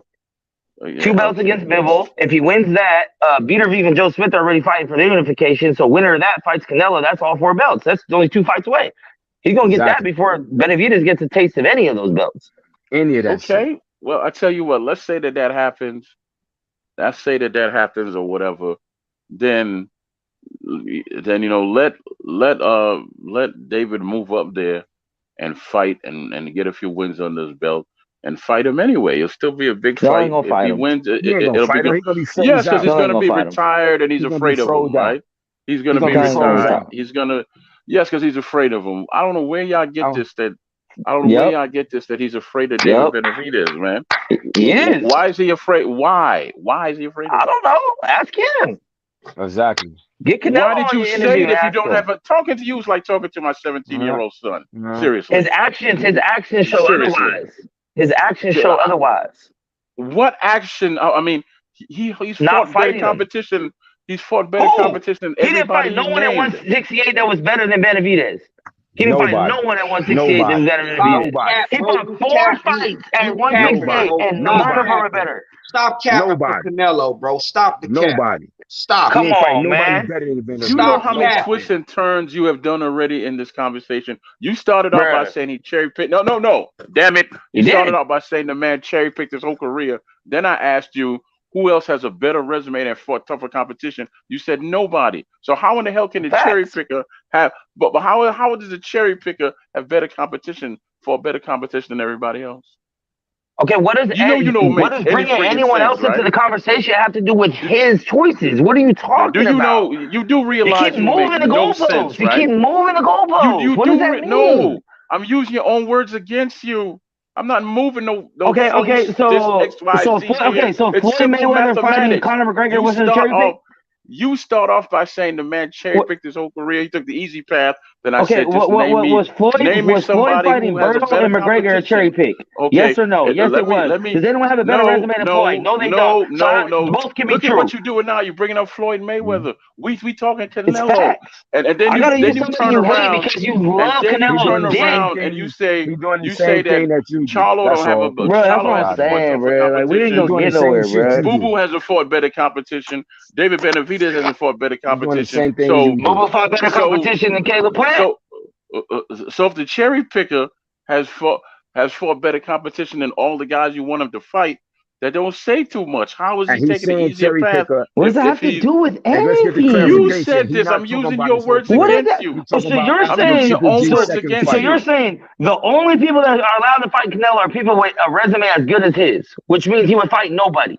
I'm telling you what you said. You said the man cherry picked his whole career, but you don't know anybody else who fought better competition. I said after Triple G. Whole career was the key word in that conversation. Why he came on about he said whole career. He said whole career. He said whole career. He said whole career. You know what? We could go there. I used his own words against him. Okay, we could go there. Switched up after I used his own words against him.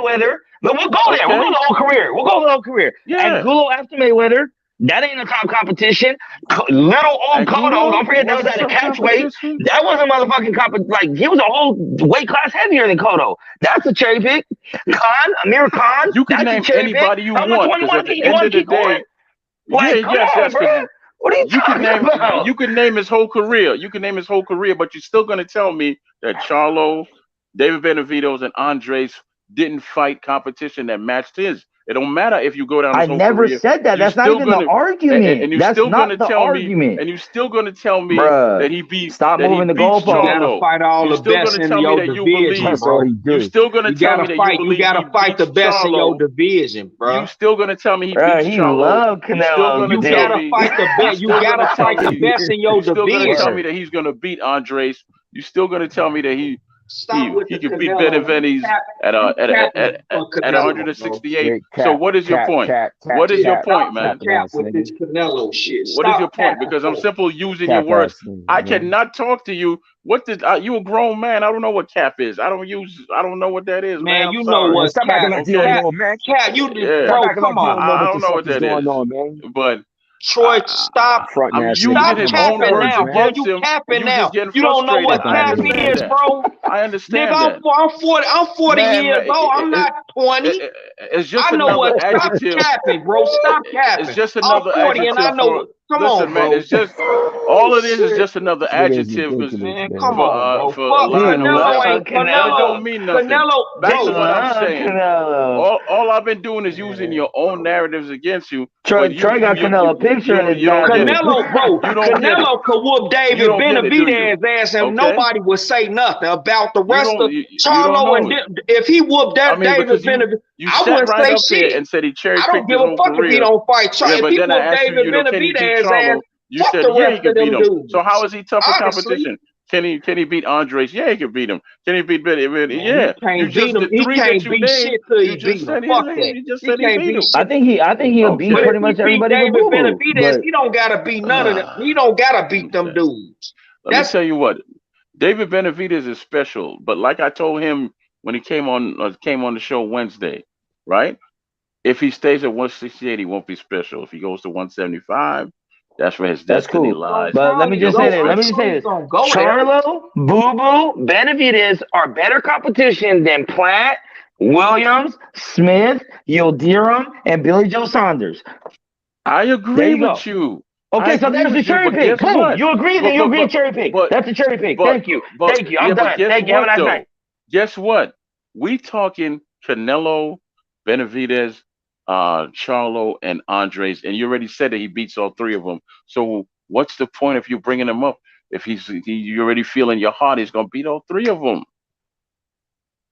See my point? But he gotta do it though. He gotta do it. He don't have to do nothing but anything he feels like but doing. I'm just saying we want to see it. We gotta see it. He don't need them. You might feel he needs them, but he don't need them at all. They need him. Bro. I don't think nobody. I'll give you a simple analogy. I'll give you a simple analogy. The community don't agree with that, bro. I'll give you a simple analogy. There's a wolf and there's a moon. Who is the wolf in this situation? Is it Alvarez or is it Charlo and the other two fighters? No, Alvarez is the moon, and these three wolves are howling at him. He's not howling at them. He doesn't need them. Why would he need them for anything? Huh? How do they? You're how right. Do they advance his they're the wolves, and Canelo went and picked up a little puppy. He picked up puppies. There you go again. He went and picked up puppies. You can't deny what I said, so you go back to using that adjective. Yes, it gotta be you gotta have some legacy shit up in there. I understand. He don't have no. His legacy shit is being the first at 168. That's his legacy shit. There's nothing bigger than that on. He's accomplished nothing bigger than that. In that case, he should. Wait a minute though. David Benavidez never lost his belt in a fight though. No, he didn't. But he lost his belt. I don't care. He didn't lose it in a fight. Nobody cared. That's some cap shit. He didn't lose it in a fight. Fight the man. He never lost his belt in a fight though. Listen to me. Fight him. He cares though. Man, fuck Canelo. Fuck him. Yep. Fuck him, bro. Make sure you use the condom and lose it. Make sure you use the condom. Tell that nigga stop. Tell him to stop using drugs. Fuck Canelo. Yeah. Can you prove that, please? Can you prove it? Fuck Canelo. Thank you very much. Drugs, bro. Fuck Canelo. Can you prove it, please? Can you prove? What do you mean? They already proved it. He got caught. That was 5 years ago. I'm talking about right here, present day. Because you can't get caught when you don't get drug tested. David Benavidez. Wait a second now. So you David Benavidez did not lose his belt in a fight, you're saying bro. That you gotta fight him. He hasn't taken a he drug didn't test lose his belt in a fight. Why not fight him? Listen to me. Why don't you listen to me? Listen to me carefully. Catch a deep breath. Major Key Boxing. Go to Major Key Boxing, and I want you to type in David Benavidez, and you'll see the interview. He is harder on himself than you'll ever be. All your barking and carrying on ain't gonna change it. I want you to listen to him talk about himself and losing that belt, which is why I'm a big fan of that young man. And I've spoke to him twice already, and his daddy, and I told him this. I'm a big fan of him. He takes accountability for his actions. That's why I fuck with him too. That's my point. That's my point. I don't make excuses for him. You ain't gonna hear that out my mouth. He fucked his own shit up. He lost his own belt on his fucking own. He did coke. He missed weight. That's on him. That's on him. But Canelo seen him lose his belt and said, "Cool, I don't gotta fight that motherfucker," and just went after everything. Bro, like, why wouldn't you fight him? You know what? The only person that can answer that is Canelo. When I had him on the show, we asked him. He sat right in that chair because he was training, so he only gave us half an hour when he did the second interview. So he said, "Look, Charlo won't fight me. This guy won't fight." He rattled off a bunch of names that just won't fight him. So I guess everybody's afraid of him. He's the boogeyman. And I said, that's great. He didn't say boogeyman. I'm just telling you a story. I said that's great. But if you go to 175, you find your destiny and you're gonna be great. You're gonna be special. Okay. Me and his father went back and forth for an hour on like somebody else's show on that. Right? But I will never change my words. That dude is a special fighter, but he's not going to be special at 168. And I don't care how many times you say fuck Canelo and carrying on, that will not make the fight. He has to make himself into something to actually get the fight, and then he'll get the fight, because at this present time, Alvarez is chasing what? Greatness. And if he gets all three belts and become undisputed, Alvarez has no reason not to fight him.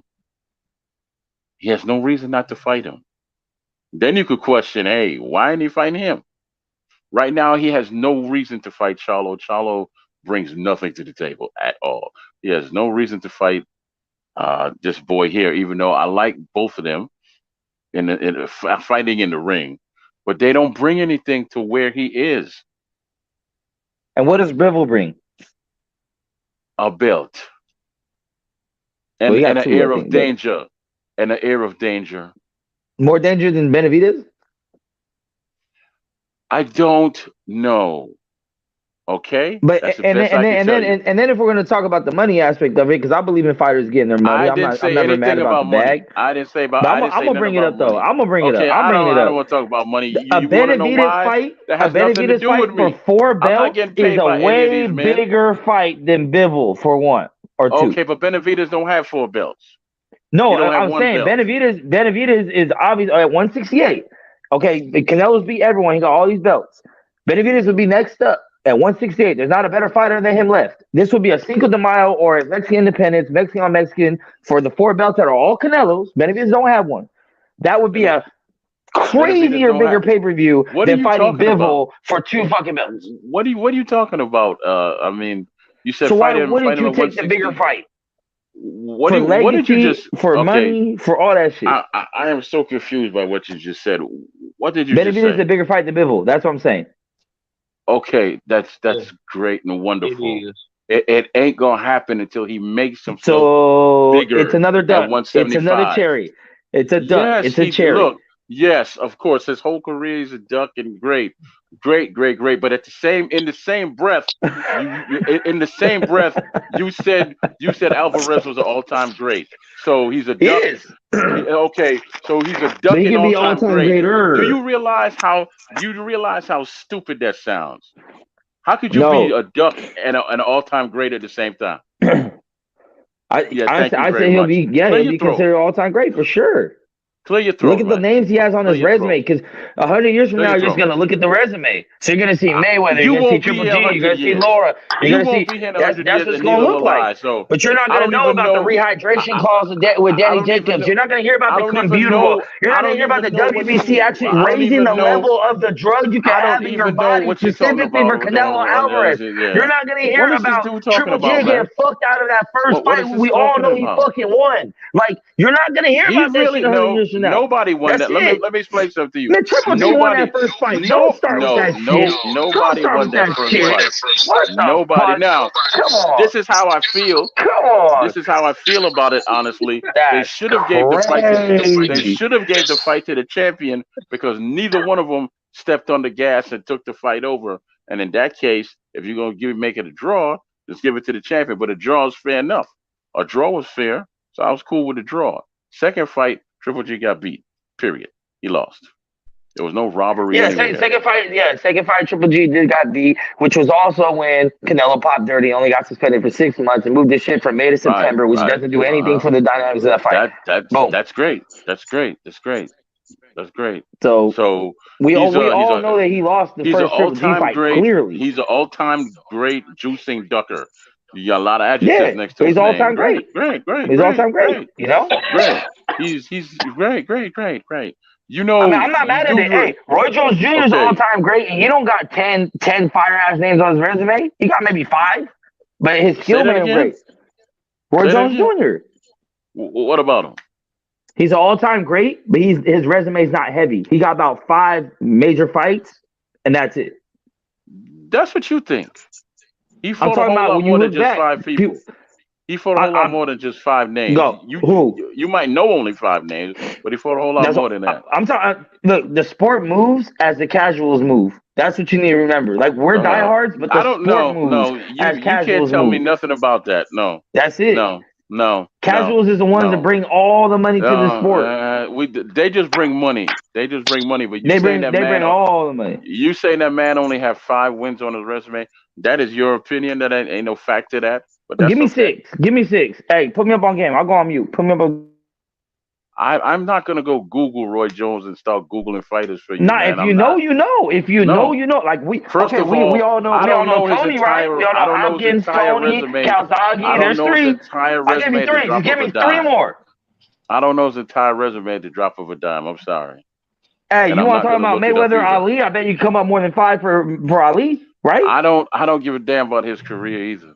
But you can come up with more than 5. You can come up with more than 5. He's a great fighter. Yada yada yada yada. He's not my cup of tea. He's not. That's fine, but I'm saying you could come up with more than 5 fights. Off the top of your head right now, Muhammad Ali. More than 5 fights for Roy Jones too. Muhammad Ali. I just asked you to do it.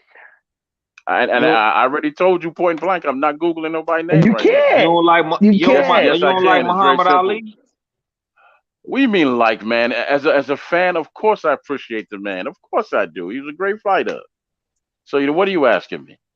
No, I'm trying to see what boxer you talking about that you don't like. Listen to me. Like boxing promoters, none of that factors in with me. What goes on in that ring is what factors with me. If you could say I don't like Floyd Mayweather. When I say that, I'm talking about his style. His style is not for me. And that's why I respect Canelo. That's why I respect Canelo. I like Canelo's skills inside the ring. Inside those 4 ropes, I fuck with Canelo. Man, and that's why I pick him to win a lot of the fights. Okay, let him finish. Let him finish. Go ahead, Terrell. That's what I'm saying. When it comes to Canelo, I still respect his skill set. Once he gets in the ring and fights him, like his fighting skills, I fucks with him. He's fired. Okay, great. All the other narratives around how he just swayed his career, picking like that shit's a shit. I don't fuck with the drugs, all that shit. I don't fuck with that shit. Go ahead and finish, Terrell. But that has nothing to do with him as a fighter, and that's why I think he beats Charlo. I think that he can beat Benavidez. I think it's a harder fight because Benavidez' power and length. But Benavidez leaves himself open a lot to get hit, and he has a long torso for those body shots. So I think he'll beat Charlo. Go ahead, Terrell. You were saying something to me, Terrell. Go ahead, man. No, I was just saying, I was trying to figure out what boxer that you was talking about, because we was talking about Muhammad Ali got brought up. I'm trying to see, like, you nobody brought up Ali but you. Oh, I did. Yeah, I thought somebody. I was trying to figure out. Yeah, I thought you were saying we was talking about 5 fights. A garbage box. Yeah, when we was talking about to bring up the 5 fight that big fight, that conversation. 5 big fights. Now I said you can do that with Muhammad Ali off top of your head. You don't got to Google nothing. Head, I can't do that, and I'm not interested in Googling it right now. So I'm not interested. I'm not. So that's just the way it is. Just because not interested in doing that. I started looking at boxing, and when you start like really looking at shit, I started noticing like if you have 5 big fights, that's pretty much a Hall of Fame status right there. You think of a lot of the great fighters, they got about like 2 or 3 that are like monumental, and then you start kind of struggling for that 4th and 5th. You're like, wait, who else though outside these big ones? You know what I mean? Well, like that, it's a lot of boxers. If you just and this is I'm talking top of the head casuals. Like, okay, this person fought this person, like off top. You kind of know. You think of Earl Spence. Okay, Earl Spence by Sean Porter, Danny Garcia. Like Kelber. These are household names. You know what I mean? But later in history, you start looking at history, you notice that some of these guys don't got like 5 like big competition fights, but they were still skilled fighters, and that's what makes them all-time greats is their skill set. Because Roy Jones Jr.'s skill set, you can put it up to anybody in his prime. But now, does he have a long list of resume? Nope. Yeah, he does. He has a very good resume. I'm just not gonna Google it right now. Same thing with James Toney. I gave you 3. You couldn't even give me 2 more. James Toney has a very great resume, but people only seem to remember him for losing to Jones here. But he has a very good resume. And forgetting Pop beat these 2. Who did you name that? Who did you name that Roy beat? All this is great. I just named 3. I just named 3 off top. Who did you name that he beat? Yeah, because I must have zoned out. So who did you name? I didn't even say beat because it don't even got to be a win. Just be in the fight. So I said Hopkins, Tony, and Calzaghe. Can you just give me the 3 names you said, please? Hopkins, Tony, Calzaghe. That's what I said. And he lost to Calzaghe. That's a big fight. That was a big fight. A big fight for who? Okay, then give me 2 more. Let's round out the 5. Give me 2 more. That was a big fight for Calzaghe. It's a big fight in general. No, it wasn't. Because of Calzaghe's undefeated record. Nobody know who the hell Calzaghe is over here.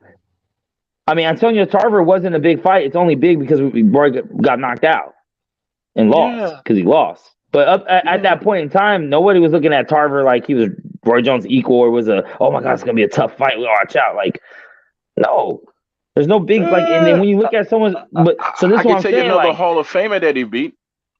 I can tell you another Hall of Famer that he beat. Go for it. That's 4. Virgil Hill. Yep. Okay, that's 4. That's not a big fight. It's not a pay-per-view fight. But that's cool. That's good though. We'll include it just for shits and giggles. He's a Hall of Famer though. He's a Hall of Famer. That's fine. Okay, so now 5. We only need one more. Let's round it out. What is it with the friggin' pay-per-view? Don't mean nothing. Pay-per-view don't mean nothing right now. We're struggling right now. Just give me one more. We're including it. No, I'm counting it. I'm counting it. I'm counting it. I am not struggling, and I'm gonna tell you why I'm not struggling. I don't know the information. And I told you that when this started. That's what I'm saying, though. I told you that when this started. Now name 5 for Mayweather. I bet that's easy, right? Because he fought everybody. I can't name 5. I can't name 5 for him either. You can name 5 for Muhammad Ali easily. Because he fought the who's who's. Because he's Ali. You know, those are heavyweights. Yeah. I mean, but I can't name 5 for Mayweather. Because even Tyson Fury, where he's at right now, it's kind of like, I mean, he got 3 against Wilder, and then he got Klitschko, and then it's like, that's it. That's it. Bro. Yeah, you don't have nobody. Hey, he's smoking mirrors. Hey, bro, this is a good thing, bro. This might be. Is it possible that we might be delusional about a lot of boxers? I'm not delusional about anything. Because no. But because the things that's being posed, like Mike Tyson fall under that shit too. You know what? There's some stupid narrative going around right now that Mike Tyson's overrated. That's the dumbest thing I've ever heard. Riddick Bowe fall under this too. Riddick Bowe only fought Holyfield and Galata. That was it. Riddick Bowe fall under this too. Yeah. A lot of them do. But then when like with Tyson, once again, it was his style that made him who he is. How vicious he was and the shit he did that was unseen at that time. Roy Jones did shit that was unseen. And they swear up and down Floyd didn't fight nobody. They swear Floyd never fought nobody, but I'll probably look at Floyd shit and compare. I don't know. Nothing that Floyd did was new either. Nothing that Floyd did was new. Nothing that Tyson did was new. Might have been new to y'all, but it's not new to boxing. Everything Floyd did was new. Like what? Like pay-per-view numbers. There's one. Oh my God, man! Money, the bag, the bag. Nobody listen to me. I don't pay to watch another man's pockets. No, it's called prize fighting. It's the point of doing it. No one does fan. it for free. If you want to be a pocket watcher, that's good for me. That's good for you. I have never gave a damn about pay-per-view. I have never gave a damn about pay-per-view numbers whatsoever. You watch bare knuckle? Why should I? Why should I give a damn about pay-per-view numbers? Why should I give a damn about pay-per-view numbers? Do you watch bare knuckle?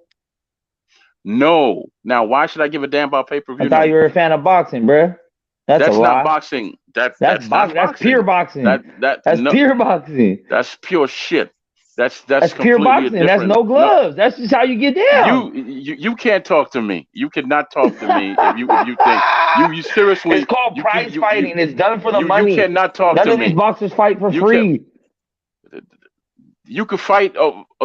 They fighting people backyard for money too. So I guess that's the same goddamn thing. That's not. Shut up, I mean, no. That sounds stupid. Listen, if you go in the backyard, I bet you want to get as much money as possible. You can't talk to me. Obviously, I bet if they tell you I'm gonna give you 500 and it's gonna say I'm gonna give you 800, you ain't gonna be like, nah, it's good. That's your vision of the sport. Come on. That's your vision of the sport. They do it for the money. That's your vision of the sport. That is your. They do it for the money and the glory. That is your vision of the sport. You cannot speak for every fighter. You cannot speak for every fighter. You cannot. I think I can in that aspect. I don't think there's one fighter that would willingly take less money if he can get more. Tell me a Hall of Famer fighter that you trained with, because I got something to tell you. Tell me a Hall of Famer fighter that you trained with, because I actually trained with one, and he's a family member, and I'm gonna tell you what he told me. True story. Oh now, shit! Tell me one that I trained with. Yeah. Oh, all right. R.I.P. to my boy KO, man, for sure. Who? My boy KO, Marcus Jokes. Marcus Jokes. Marcus Jugs. KO. Marcus KO Jokes. RIP. I gotta apologize. But go ahead. Tell me what you was gonna tell me though. No, it's good. Yeah. Go ahead. Tell me what you're gonna tell me. Simon Brown. He was friends with my mother and them. He's my godfather, and he used to sit me down and talk. He asked me one day why I want to be a boxer. And guess what I said to him? I said, because, I love the sport and money. He said, okay, well, you'll never make it. That's not why I do what I do. And if all you do is chase money, you ain't gonna make it. I didn't say that's all you're doing, but I'm saying act like it don't matter. It's not right. You repeated it 5 times. Prize fight, which means all you do is fight for money. It's prize fighting, right? All you do. That just means that you get paid for what you do. What else is the other point then? What else is the other point then? As far as what he changed? What Mayweather changed? What else is the other point? Because you're talking about Mayweather. I'm going to finish my story. This is where this originated from. I'm going to finish my story. So he said to me that, I don't just fight for money, man. I have a passion. I got love for the sport. And then there's the challenge. I don't believe there's any man out there that could beat me. And I'm going to be the best of what I could be. That's his goal. And he's in the Hall of Fame now. He's in the Hall of Fame. So, for you to sit up here and constantly bring up pay-per-view and prize fighting and bare knuckle and all of that, you know what? It's a whole lot more to boxing than money. I never said that was the only thing, bro. I was only starting with one point. Floyd is the one that brought but Floyd is the one that brought the money aspect I just told you the bag. He didn't change shit in the sport. He didn't change anything in the sport. Nothing. Who did that? Who did that before him? Mike Tyson had pay-per-view numbers. Oscar had pay-per-view. Who cares? Mike Tyson didn't even get a quarter of what fucking Floyd got for his one fight against Pacquiao. You never don't know what you're talking about. You really should go read before you speak. Dog, Mayweather didn't accidentally get records for fucking pay-per-views. That shit didn't happen on accident. Listen to me. Listen to me. You really should read before you speak. And I don't pocket watch other men. Why should I? I've never once said, okay, I'm going to... bro. That's part of the sport. Pocket watching is part of the sport? Pocket watching is part of the sport? It's a profession. No. It's professional. That means you get paid. Interest. It's for money. That is your interest. If you don't care, then just go. Watch amateur boxing. Don't give a fuck about the pros then. That is your... Why should I care about pay-per-view? I'm a boxing fan. I'm not saying you should. You never heard me say you should. You just said I should. I said I do. Do you not hear what you just said? You didn't say I. You just said it's a part of the sport. It is a part of the sport. I don't give a damn about pay-per-view. That's fine. I'm glad you don't. That's up to you. That's your personal preference. I don't care about what another man makes. You know what? I don't give a damn. I don't give a damn about uniform and shit. I don't give a damn about what color water bottles motherfuckers use in the corner either. So that's cool. I got your preference, but it don't change the fact that Mayweather changed the game when it came to the money aspect of this fucking game. What did he change in the game? Nothing. This damn pay-per-view business, great. He had big numbers. That was only for him. What else did he do? I'm just gonna take this random guess that you probably lost a house or your rent on that Mayweather Canelo fight because you love some Canelo. Sitting in my house right now. Mayweather. I'm sitting in my house right now. I'm sitting in my damn house right now. Again, you should get your information right before you open your mouth. Because I'm sitting in my damn house right now. Did you lose some pink slips or some shit on that fight? What happened, man? I don't gamble, first of all, so I don't lose. I don't gamble. Where'd that hatred for Mayweather come from? Listen. And this nut hugging the Canelo come from? I don't think. First of all, I don't nut hug anyone. Everything. You nut hug Canelo like a motherfucker. Yeah. Okay. That's because you don't. That's because you have an issue with facts. That's your problem. I gave you every fact. You got an issue with facts. Ask me a whole different question. You got an issue with facts. If you want to start it all over again, I can tell you what you said. But I'm not going there. I told you that you cherry picked and you started asking about other people. Mayweather does not walk on water to me. Mayweather could be your black Jesus all he wants. That's because you don't know the sport as well as I do. When I ask you what he brought to the sport, what did he change in the sport? You brought up pay-per-view. What does that mean? That's only one thing. There's more going on. What else did he change? What other great changes did he make in the sport? Drug testing. The drug testing was there before. Nope. Not third party Olympic style drug testing demanded in every contract. Drug testing was there before. Drug testing not on the level he did it. Move on. Not on the level he's done it. Not on the level he's done it. What level? And since he's been gone, nobody's done it since. There's not another fighter who's done that shit. What level? Again, Olympic so he didn't change style anything. Third party drug testing. That's I just told you. That was the same drug testing that UFC just took over their whole league is the shit he was using already. That was for his fights and his fights only. Didn't change the sport. Exactly. What else? Exactly. So basically, he didn't change nothing. He didn't change nothing in the sport. That's okay. That's strike two. How did he not? Okay, who's doing that? Who's doing that? Name me one other fighter doing that. Nobody's doing it because he only did it for his fights. It didn't change. It didn't change the sport of boxing in no way, shape, or form. What's the third thing? You said he changed the sport. What did he bring to the sport that's brand new? Nothing. What did he change in boxing? Nothing. Perfection. Nothing.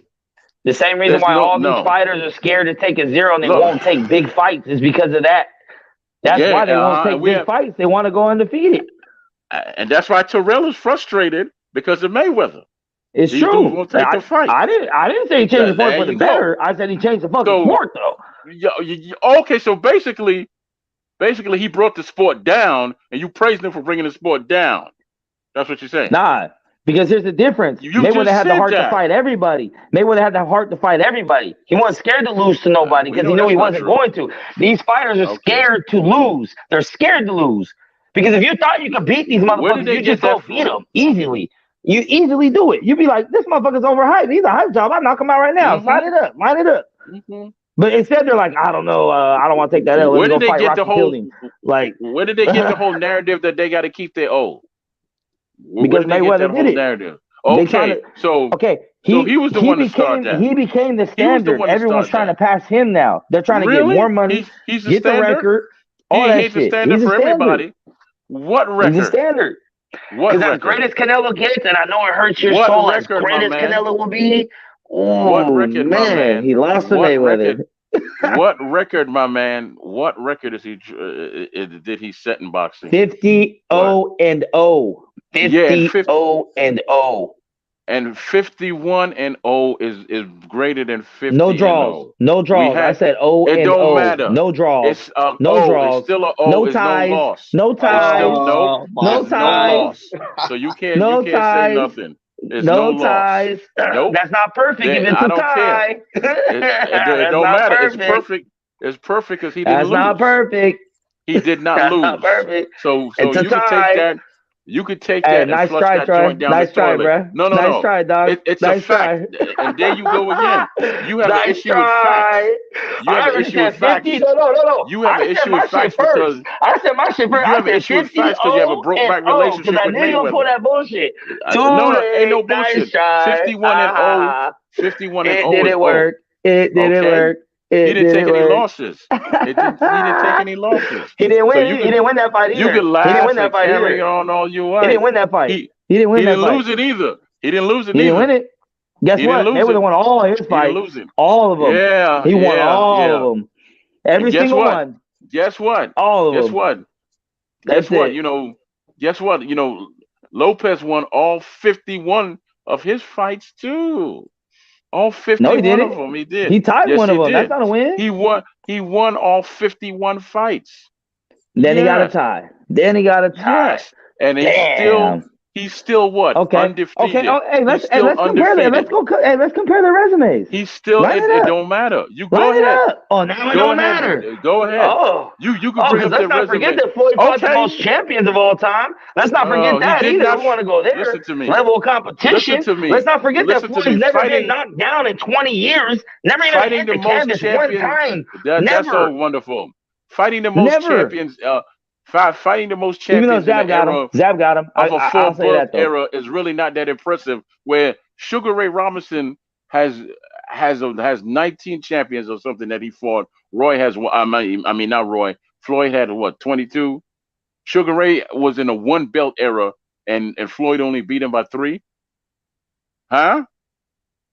How is that impressive to me when you could just get a chance? This is a 3 or 4 belt era that he fought in, and he got 22 champions. Well, yeah. I mean, that's Sugar that's Ray a Robinson stat. That's a fought in a stat. 1 belt But then era. if you just go by percentages of fights that were championship fights, it's still higher. 1 belt era.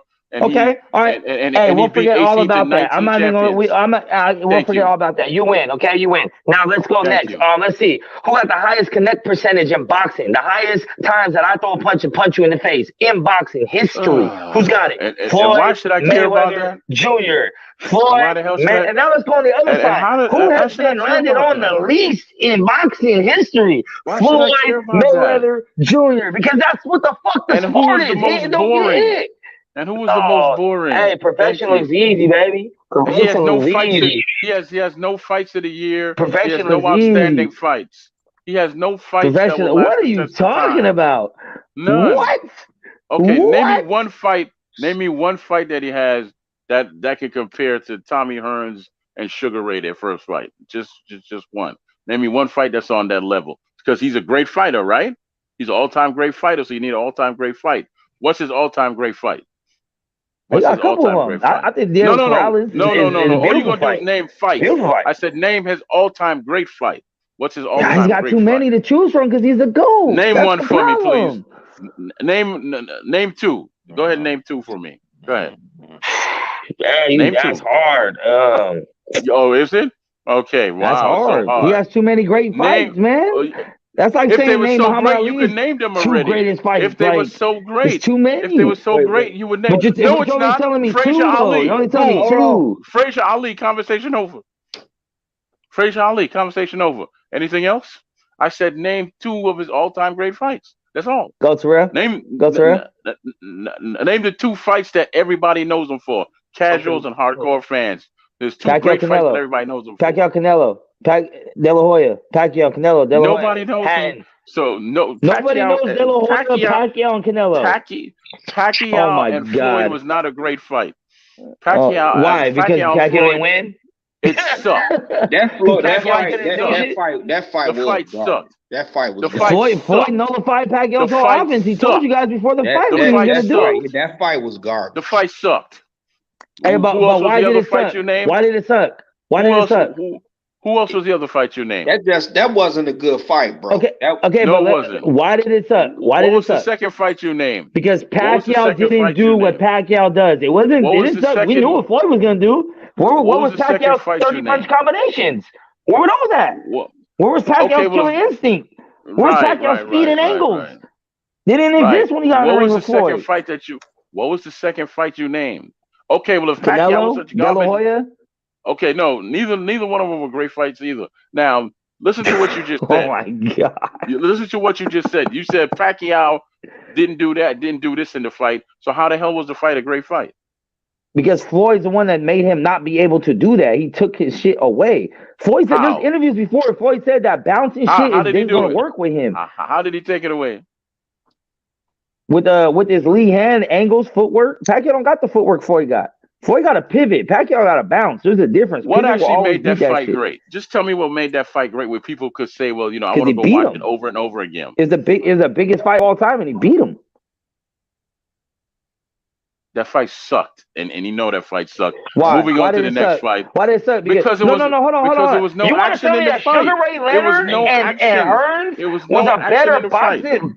You say you love the smarter boxing. See, now you lying. I never said nothing about smarter boxer at all. I never said nothing about no smarter boxer. Sugar Ray Leonard or Tommy Hearns. Why? Because it was a sock and bop and robot test for 15 rounds? I never said that. I said word for word. Name me a fight that Floyd has that's on the same level as Sugar Ray and Hearns. I never brought up anything else. Please stop trying to lie and use my own words against me. You sound like a fool.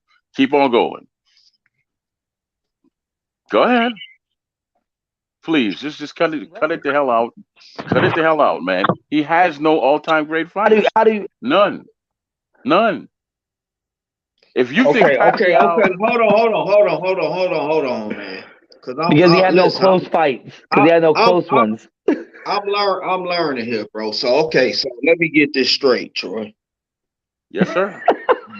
No. Because I'm serious, but no, I'm saying I'm serious. No, so So let's say I'm 40 years old, right? So let's just say in the last 30 years, there's no great boxers in your opinion? I didn't say that. I never once said that. I'm asking you. I'm not saying you saying. I'm trying, bro. I'm trying to learn, bro. This is what I'm trying to learn. My answer to you, would be no. Of course, there was great fighters in the last 30 years. So go ahead. Okay, so name in the last 30, because you probably think I'm trying to be funny, and I'm not. I'm not trying to be funny. I'm serious. Okay. Name. I'm trying to get a grasp of all this shit because y'all know more than I know. I'm not trying to be funny, bro. You can tell when I'm on more than bullshit. You know. I'm not trying to be funny. I'm serious. In the name me in the because Troy don't know shit. Don't talk. You don't know shit. Don't ask him nothing. Okay, see now I'm trying to. Okay, then I'm just done because I can't get what I'm trying to get to. So I'm not in the. Go ahead, Terrell. Go ahead, man. No, I'm just saying, bro. Give me some great fighters from the last. Okay, I know you think the 4 King era. I know you think them guys great. And then like after that would be the big name would be Mike Tyson. How you feel about Mike Tyson? Because like I say, I'm being serious. I'm not bullshit. Well, Mike Tyson was a great fighter. He brought a hell of a lot to the sport. At a time when the heavyweights were dead, he came in, man, and he revived the whole division by himself. Okay. So, that was his contribution. Okay, so Mike, that would be that's like late 80s when he became a champion. So okay, so like after that, give me some greats if you got some.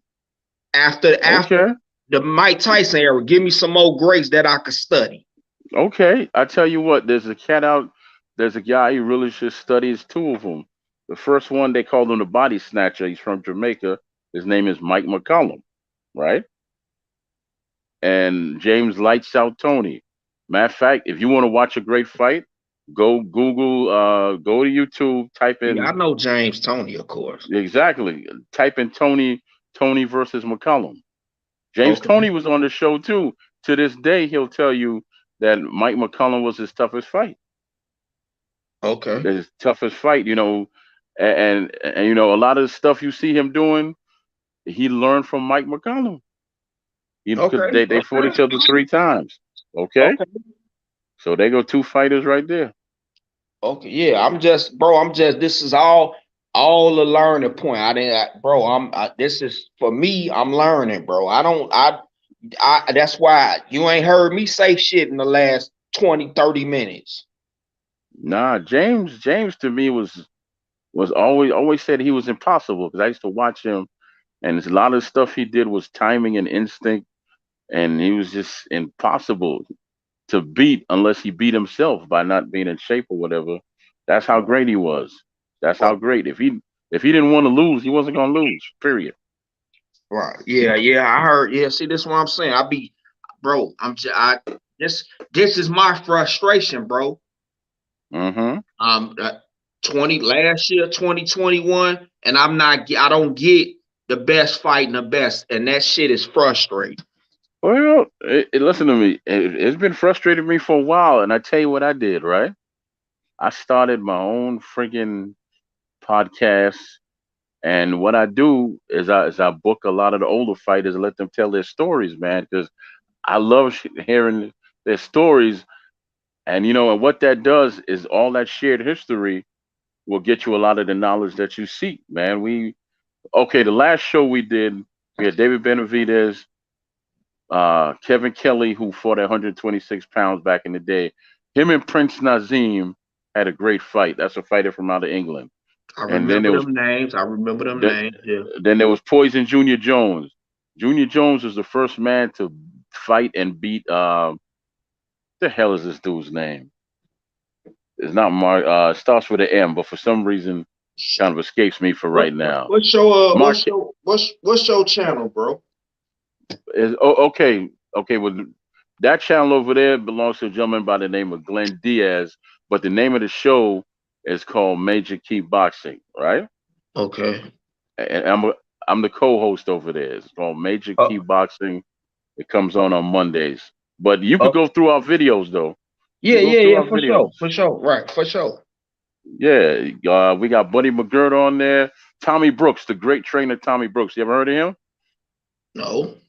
Okay, I tell you what, he's the only living champion. He's the only living trainer alive that has trained over 20 world, 20, 25, 24 world champions by himself. Holyfield, Tyson, Asim Rahman, Junior Jones was his first. What's his name? Tommy Brooks. Tommy Brooks. Okay. Tommy Brooks. Tommy Brooks is the man. When every time I bring him on, one of his fighters that he trained will pop on and they'll just praise him, man. They'll just keep praising him, you know. There's no trainer alive today that can match him. None. Hey, bro, I just to change the subject a little bit, I watched that Deep Space Nine episode. I told you when next time. Oh, you did? Good. I did, bro. Good. Okay. What did you think about it? Great episode, bro. I told you with some good writing on there. I definitely that's okay. And you saw stuff like that, bro. I call those classic episodes, stuff like that. Yeah. Because you know that was written by Avery Brooks. Yeah, that's why I watched it. Because you told, you said, yeah. Yeah, man. Avery Brooks also teaches drama at the damn college in Jersey. And the name escapes me, but that's the same college, you know, that Ray Rice came out of. You know, Ray Rice used to run for the Ravens. Yeah, for sure. Yeah. But yeah, man, I'm glad you watched it, man. Yeah, bro. I'm really glad you watched it. I told you, as soon as we got off the phone that night, I watched that episode. I'm like, yeah, bro, this is good shit. These like episodes like that, like some shit that puts something on your mind. Like I love shit like, bro, I get the sci-fi things of that nature, bro. I get all that from my pops. God rest his soul. I get all that shit from my pops. So that kind of shit was his thing. Star Trek, you know, that I got all that from him. So when I watched good episodes, that was a great fucking episode. Yeah, well, you know, I'm gonna share someone else with you. You might want to check out some of her writing. I used to read a lot of her books back in the day. She's the first African-American sci-fi writer to ever win anything. And I think she's the biggest one. Her name is Octavia Butler. Oh yeah, bro. I got some of her books. Yeah, bro. Oh, good. Okay, I ain't got to tell you nothing then. Yeah. I got some my brother bought me a couple of her books for Christmas. I'll tell you what, if you get the story in there called Kindred, Kindred, right? Yeah. I don't know if you had a chance to read it or not. You had a chance to really browse through that or anything like that?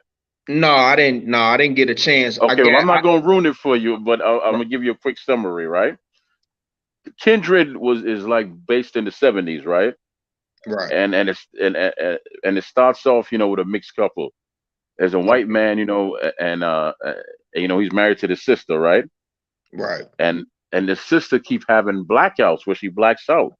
Every time she blacks out, she ends up back in slavery time. Okay. And there's this little white boy. Well, he starts out as a little white boy, and every time she saves his life because he's always in places he shouldn't be, and he needs his life saved, right? She gets sent back to her time. But and you know that happened twice and she came back, but on the third time the husband jumped on her back and they went back and they went further into history and all that, right?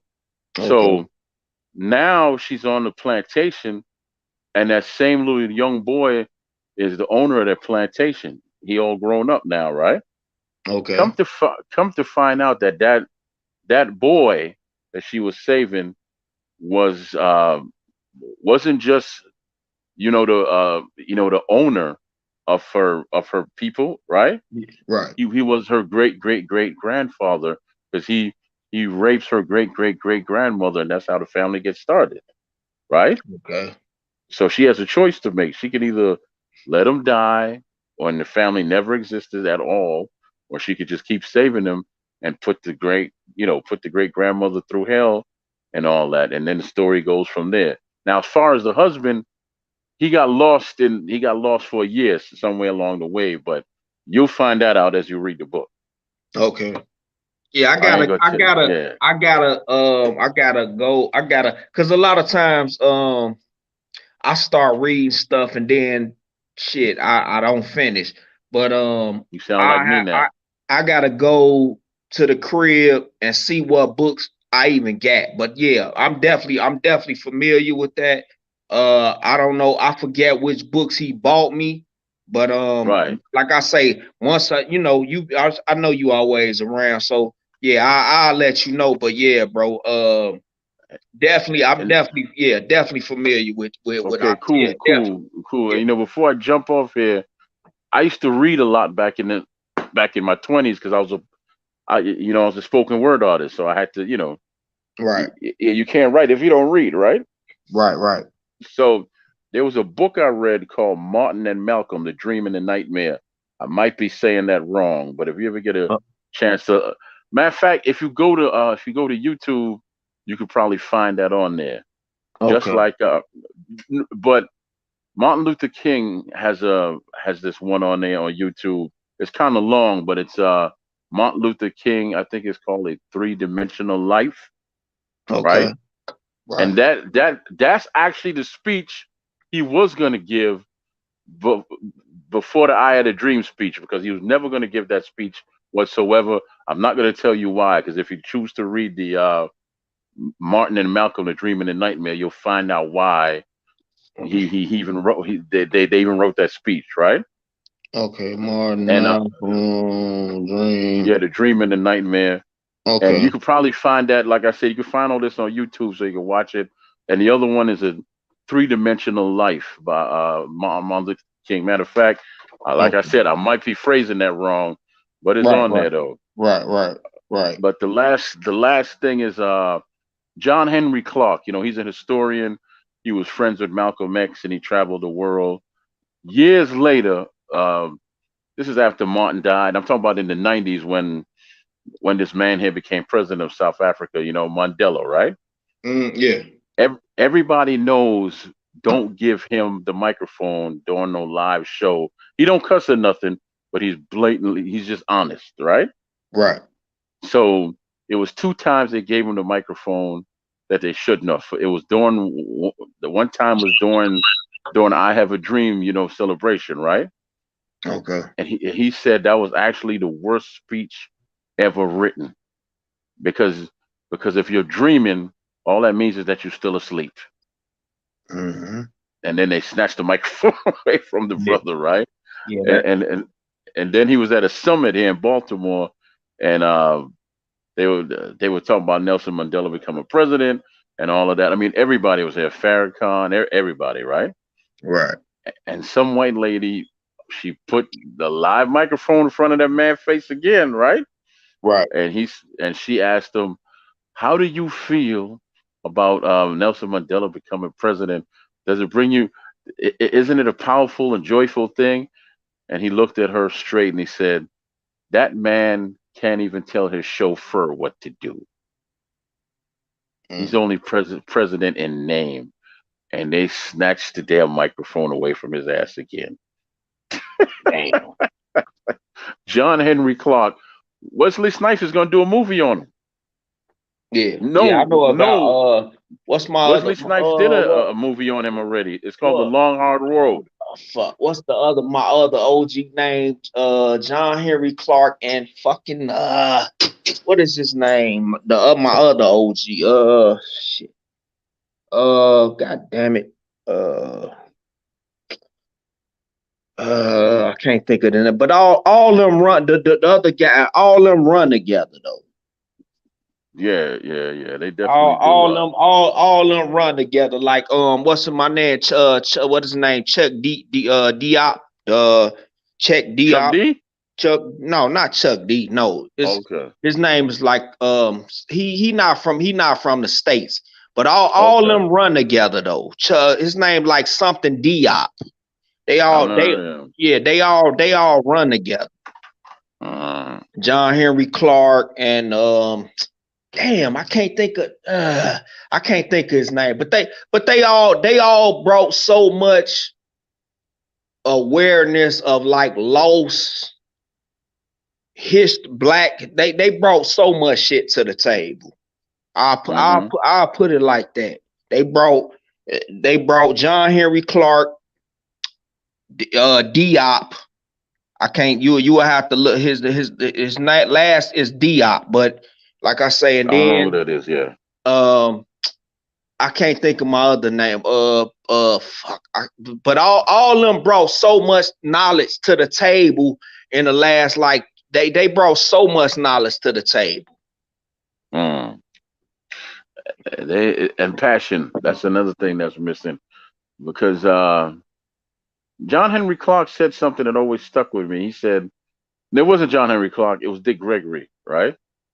He said, why is it even Baba Dick brought a lot of shit to the table? Yeah, he asked the question, why is it that none of these so-called leaders actually went overseas and did anything? Why did they all just stay here? Because remember Malcolm was going to sue America. Basically, he's taking some charges against them to the nation, the United Nations, and that was never gonna happen. That was never gonna happen at all, because they were gonna kill him ahead of time. That's why he got killed. That he was gonna get killed. Yeah. No, but you know that one picture they took together, Martin and Malcolm, and Malcolm had that big old smile on his face, right? Yeah. Because as they were taking the picture, Malcolm thought something into himself, and then he just started laughing, because they didn't hate each other; they really loved each other. But the media would tell you something else, right? He really had a lot of love for the man. Yeah, of course. So Martin was like, "Why are you laughing so hard, Malcolm?" And he turned to Martin and he said, "Brother," he put his arm around his shoulder. "Tell me what you're looking at." He said, "What are you talking about, the room?" He's like, "No, me and you." And he's like, "What?" Two men that are gonna die. And they both start laughing because they knew that they were gonna get killed. Yeah, that's some stuff, man. Yeah. And that's why he was laughing. That's why he was laughing so hard. It's just like you said a little while earlier. Like, it's no different than the speech. Like, they always talk about "I got a dream" speech, but do anybody ever talk about the speech where he say he brought his people into a burning house? Do nobody talk about that shit? And Martin mentor is a guy by the name of E.D. Nixon. He was a train porter. He was the one that actually got Selma together, but he was kicked out of they tried to erase him from the civil rights movement when he was one of the grandfathers of it, because he, according to them, he was too radical. He didn't want to work with white people. He didn't hate them, but he's had enough of them, and he wanted to build it. He said, "Look, we don't need them. We could build our own and then work our way up from there. And then if we choose to go work with them, we don't have to beg because we have our own now." Yeah, well, E.D. Nixon. My comments on that, I'm not gonna go into that. Cause I'll get I'm real passionate about stuff like that. I'm not gonna bring that to this table, but maybe somewhere in passing we'll be on some other shit where I could talk my shit, and because like I say, yeah, I'm not gonna go into that, but like Martin said, he brought his people into a burning fucking house, and I'm just gonna leave it like that.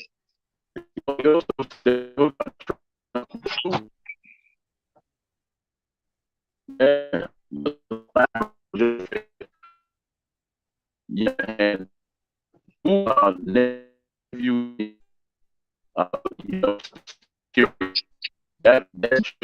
hilarious, man. You basically your uniform and everything. You got to actually get the whole prank. It's hilarious, man.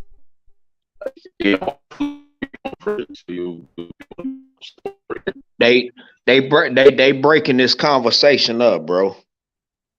Yeah. Yeah, you kind of speaking clear now, but they kind of breaking this conversation. It sound like we talking too much.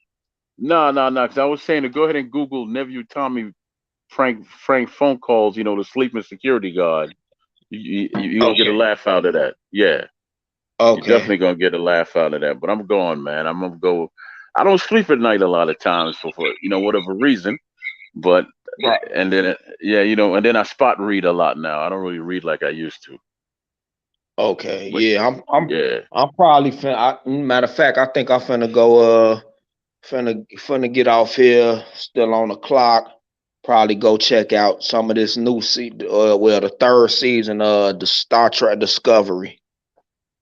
That's a damn good series, man. I want you to pay I want you to pay attention to it.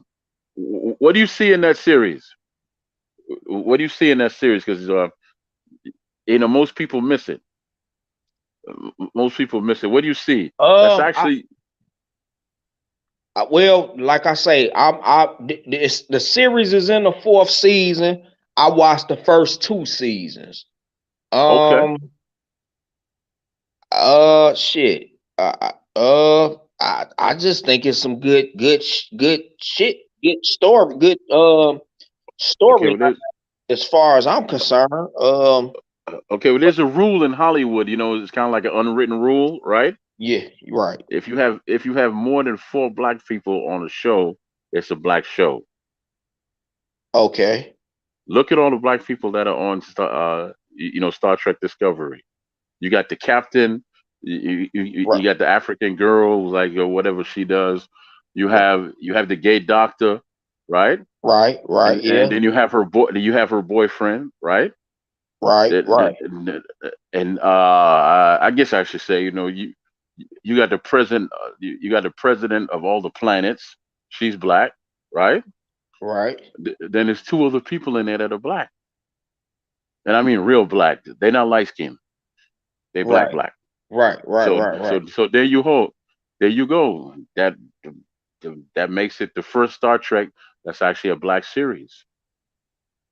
Okay, bro. Yeah, you opened me up to some shit. Now I gotta pay. Like, yeah, bro. I gotta pay attention. Like, I be trying to pay attention to the subtleties of everything, bro. I actually really like the writing. I don't like foolishness. I just like real good writing. Yeah. I don't agree with everything. I know, I thought it, I know a lot of like traditional Star Trek people don't like most new Star Trek stuff. Nah, they don't like it. I'm not traditional. So for me, when I'm coming in, I don't even understand they nuances of the shit they like and don't like. I don't even get it. Nah, I'm just a sci-fi dude. I mean, I just like my sci-fi shit. Yeah, I'm still stuck on the fact they killed off my man in Star Wars, man, because that was a great character. Who, Mace Windu? Yeah, bro. Because he deserves his own movie. Bro. Don't be disappointed. Keep watching. I haven't watched it in years. Yeah. So you haven't watched it in years. So I would suggest just keep your radars up. I will suggest that. Just keep you ain't gotta watch nothing. Just keep your eye out on Star Wars shit. I'll just put that out there for you, bro. Keep looking. Yeah. Keep watching. I think you're gonna just trust me. Keep looking, bro. Keep anticipating and watching. All right. Well, I'm gonna go see where I can find it on whether it be Paramount, Netflix, one of these damn things I got. Yeah, I just did a 7. I did the free trial for Paramount. So yeah, I'm finna like I say, I'm finna chime back into this because it was a fucking brilliant show to me. Yes, it is. It's a great show. Yeah. A lot of good writing, man. But all right, man, you have a good night. All right, bro. Peace, bro. All right. Yep.